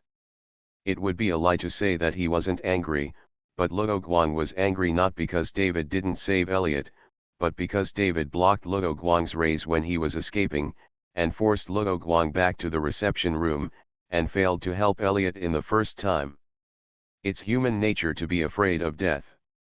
After Luo Guang woke up from the expansion of evolution and became stronger, he was actually afraid of death, and there was no thought of confronting the licker. What Luo Guang couldn't tolerate was being dragged down. Although Lin was also objectively dragged down by the zombies, lickers, Lin did one thing right at that time, that is, she didn't scream to attract more zombies or attract biological weapons that are much more powerful than zombies. Moreover, the relationship between Luo Guang and Lin was just a chance encounter, while Elliot and David had been together since the outbreak of the Raccoon City Resident Evil. Before the outbreak, the two were colleagues or even friends. It is human nature to make mistakes, but what Luo Guang values is how one handles mistakes. If Lin were to become a police officer, she would definitely be more competent than David in front of him. Different from the system that evaluates whether others are a liability based on physical fitness, Luo Guang pays more attention to what kind of person the other person is. This chapter is not finished yet, please click on the next page to continue reading the exciting content. This is what Luo Guang learned in the place called the workplace before he time traveled. In addition to acting, there is another important skill, reading people. "What's the matter?" David asked in a trembling tone. Seeing Luo Guang standing in front of him, looking at him without saying a word, David felt nervous. The way Luo Guang looked at him made David feel like he was being targeted by a hunter. Luo Guang bent down and approached David's face and said emotionlessly, "Nothing." While David was focusing on his handsome face, Luo Guang took away the MP5 with full magazine next to David. "Wait."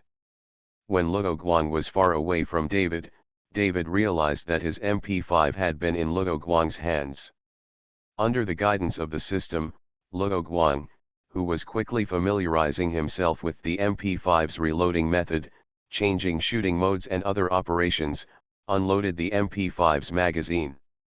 After confirming that the magazine was full, he heard David's voice. Turned his head and asked, "What's the problem?" "You don't need it anyway." Perhaps Luo Guang was too determined to win the new weapon at this time, and David was in a nervous state of shock. David finally replied obediently, "No, please." "Thank you." After Luo Guang said that, he inserted the magazine back into the MP5 and walked towards Marvin, asking Marvin not to chat for so long and to continue contacting the rescue. Marvin Luo Guang vaguely heard a familiar name as he walked over. "What are you talking about, Brad?" Because there were many foreign people with the same name, Luo Guang was not sure if they were talking about Brad from STARS. "Brad Vickers is a member of S.T.A.R.S, Marvin explained. "Oh, it's Brad from STARS, what's wrong with him?" Luo Guang said, taking out the G17 pistol from the inside of his black jacket, waving it and putting it back, and said, "He gave this gun to him, where's mine?" "Luo, do you know Brad Vickers?" Marvin asked a little strangely. It would be normal if Luo knew other police officers responsible for daily patrols, but STARS members do not show up often, and Luo Guang also said that his G17 pistol was given by Brad. It is not common for him to give guns to others. The most common occurrence is when parents give guns to their adult children. Obviously, Luo and Brad don't look like they are related by blood. Then Luo Guang told Marvin and Elliot how he met Jill, followed Jill to the safe house built by Brad, and then separated from Brad. "I see." Marvin nodded. Luo Guang actually knew the two people from STARS, so a lot of information about zombies or other monsters must have been told to Luo Guang by Brad and the others. "Luo, you said that in order to protect you, Brad faced a terrifying monster that was immune to small caliber weapons alone, Elliot felt a little bit when he heard that Brad actually let Luo Guang and Jill escape first. Strangely, Luo Guang asked after he finished speaking. Yes, Luo Guang's tone was very sure. But based on my understanding of Brad, he is not that kind of heroic person after all. Luo Guang had just saved himself, so Elliot raised his suspicions tactfully. Although Brad went on a mission from the Arklay Mountains and successfully brought Jill and other survivors back, there were rumors that Brad abandoned his teammates and returned to Raccoon City at the beginning, and the two were drinking together later. At that time, Brad also mentioned this matter.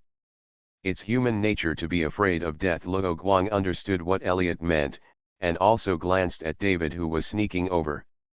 His voice was a little louder and he said, "But that was a thing in the past." Speaking of which, when they reunited with Jill, they didn't have much time to chat. I didn't ask Jill about Brad. I didn't expect to hear news from Brad again. The other person had passed away. Luo Guang seemed to be reminiscing, actually thinking, and said after a while, Jill later ran back and faced the monster with Brad, but when I saw Gil again, Brad was no longer there. After asking, they seemed to be dispersed by the monster. With Jill's testimony and the fact that Luo Guang was Elliot's savior and helped Marvin solve the antenna problem, Luo Guang's words still have enough weight and trust in the hearts of the two. Brad has really become brave. Elliot recalled Brad's expression and actions after he decided to investigate Umbrella. Elliot really felt that something had changed in Brad. I just didn't expect Brad to become so much. In this case, Luo, when you came back from the West District, didn't you ask me what happened outside? Marvin continued without waiting for Luo Guang to reply. I met Brad. At that time, Marvin, you said goodbye. As soon as Marvin said this, Luo Guang understood. Marvin talked a little bit about Brad and said in a deep voice, so now I plan to bury Brad. I also know that it is not appropriate to do this now, and Brad has been fired long ago, but I think he should be buried like the other police officers we buried. In the early stage of the outbreak, the bodies of many police officers who died were brought back and buried on the spot. Later, as the danger became greater, this practice was no longer practiced. It was just that Brad was lying under the eaves at the main entrance, and the situation was relatively safe, so Marvin had such an idea. I agree with Marvin's decision, Elliot interrupted. Before Marvin pulled Elliot aside, in addition to easing Elliot's anger, he also intended to ask Elliot for his opinion on this matter.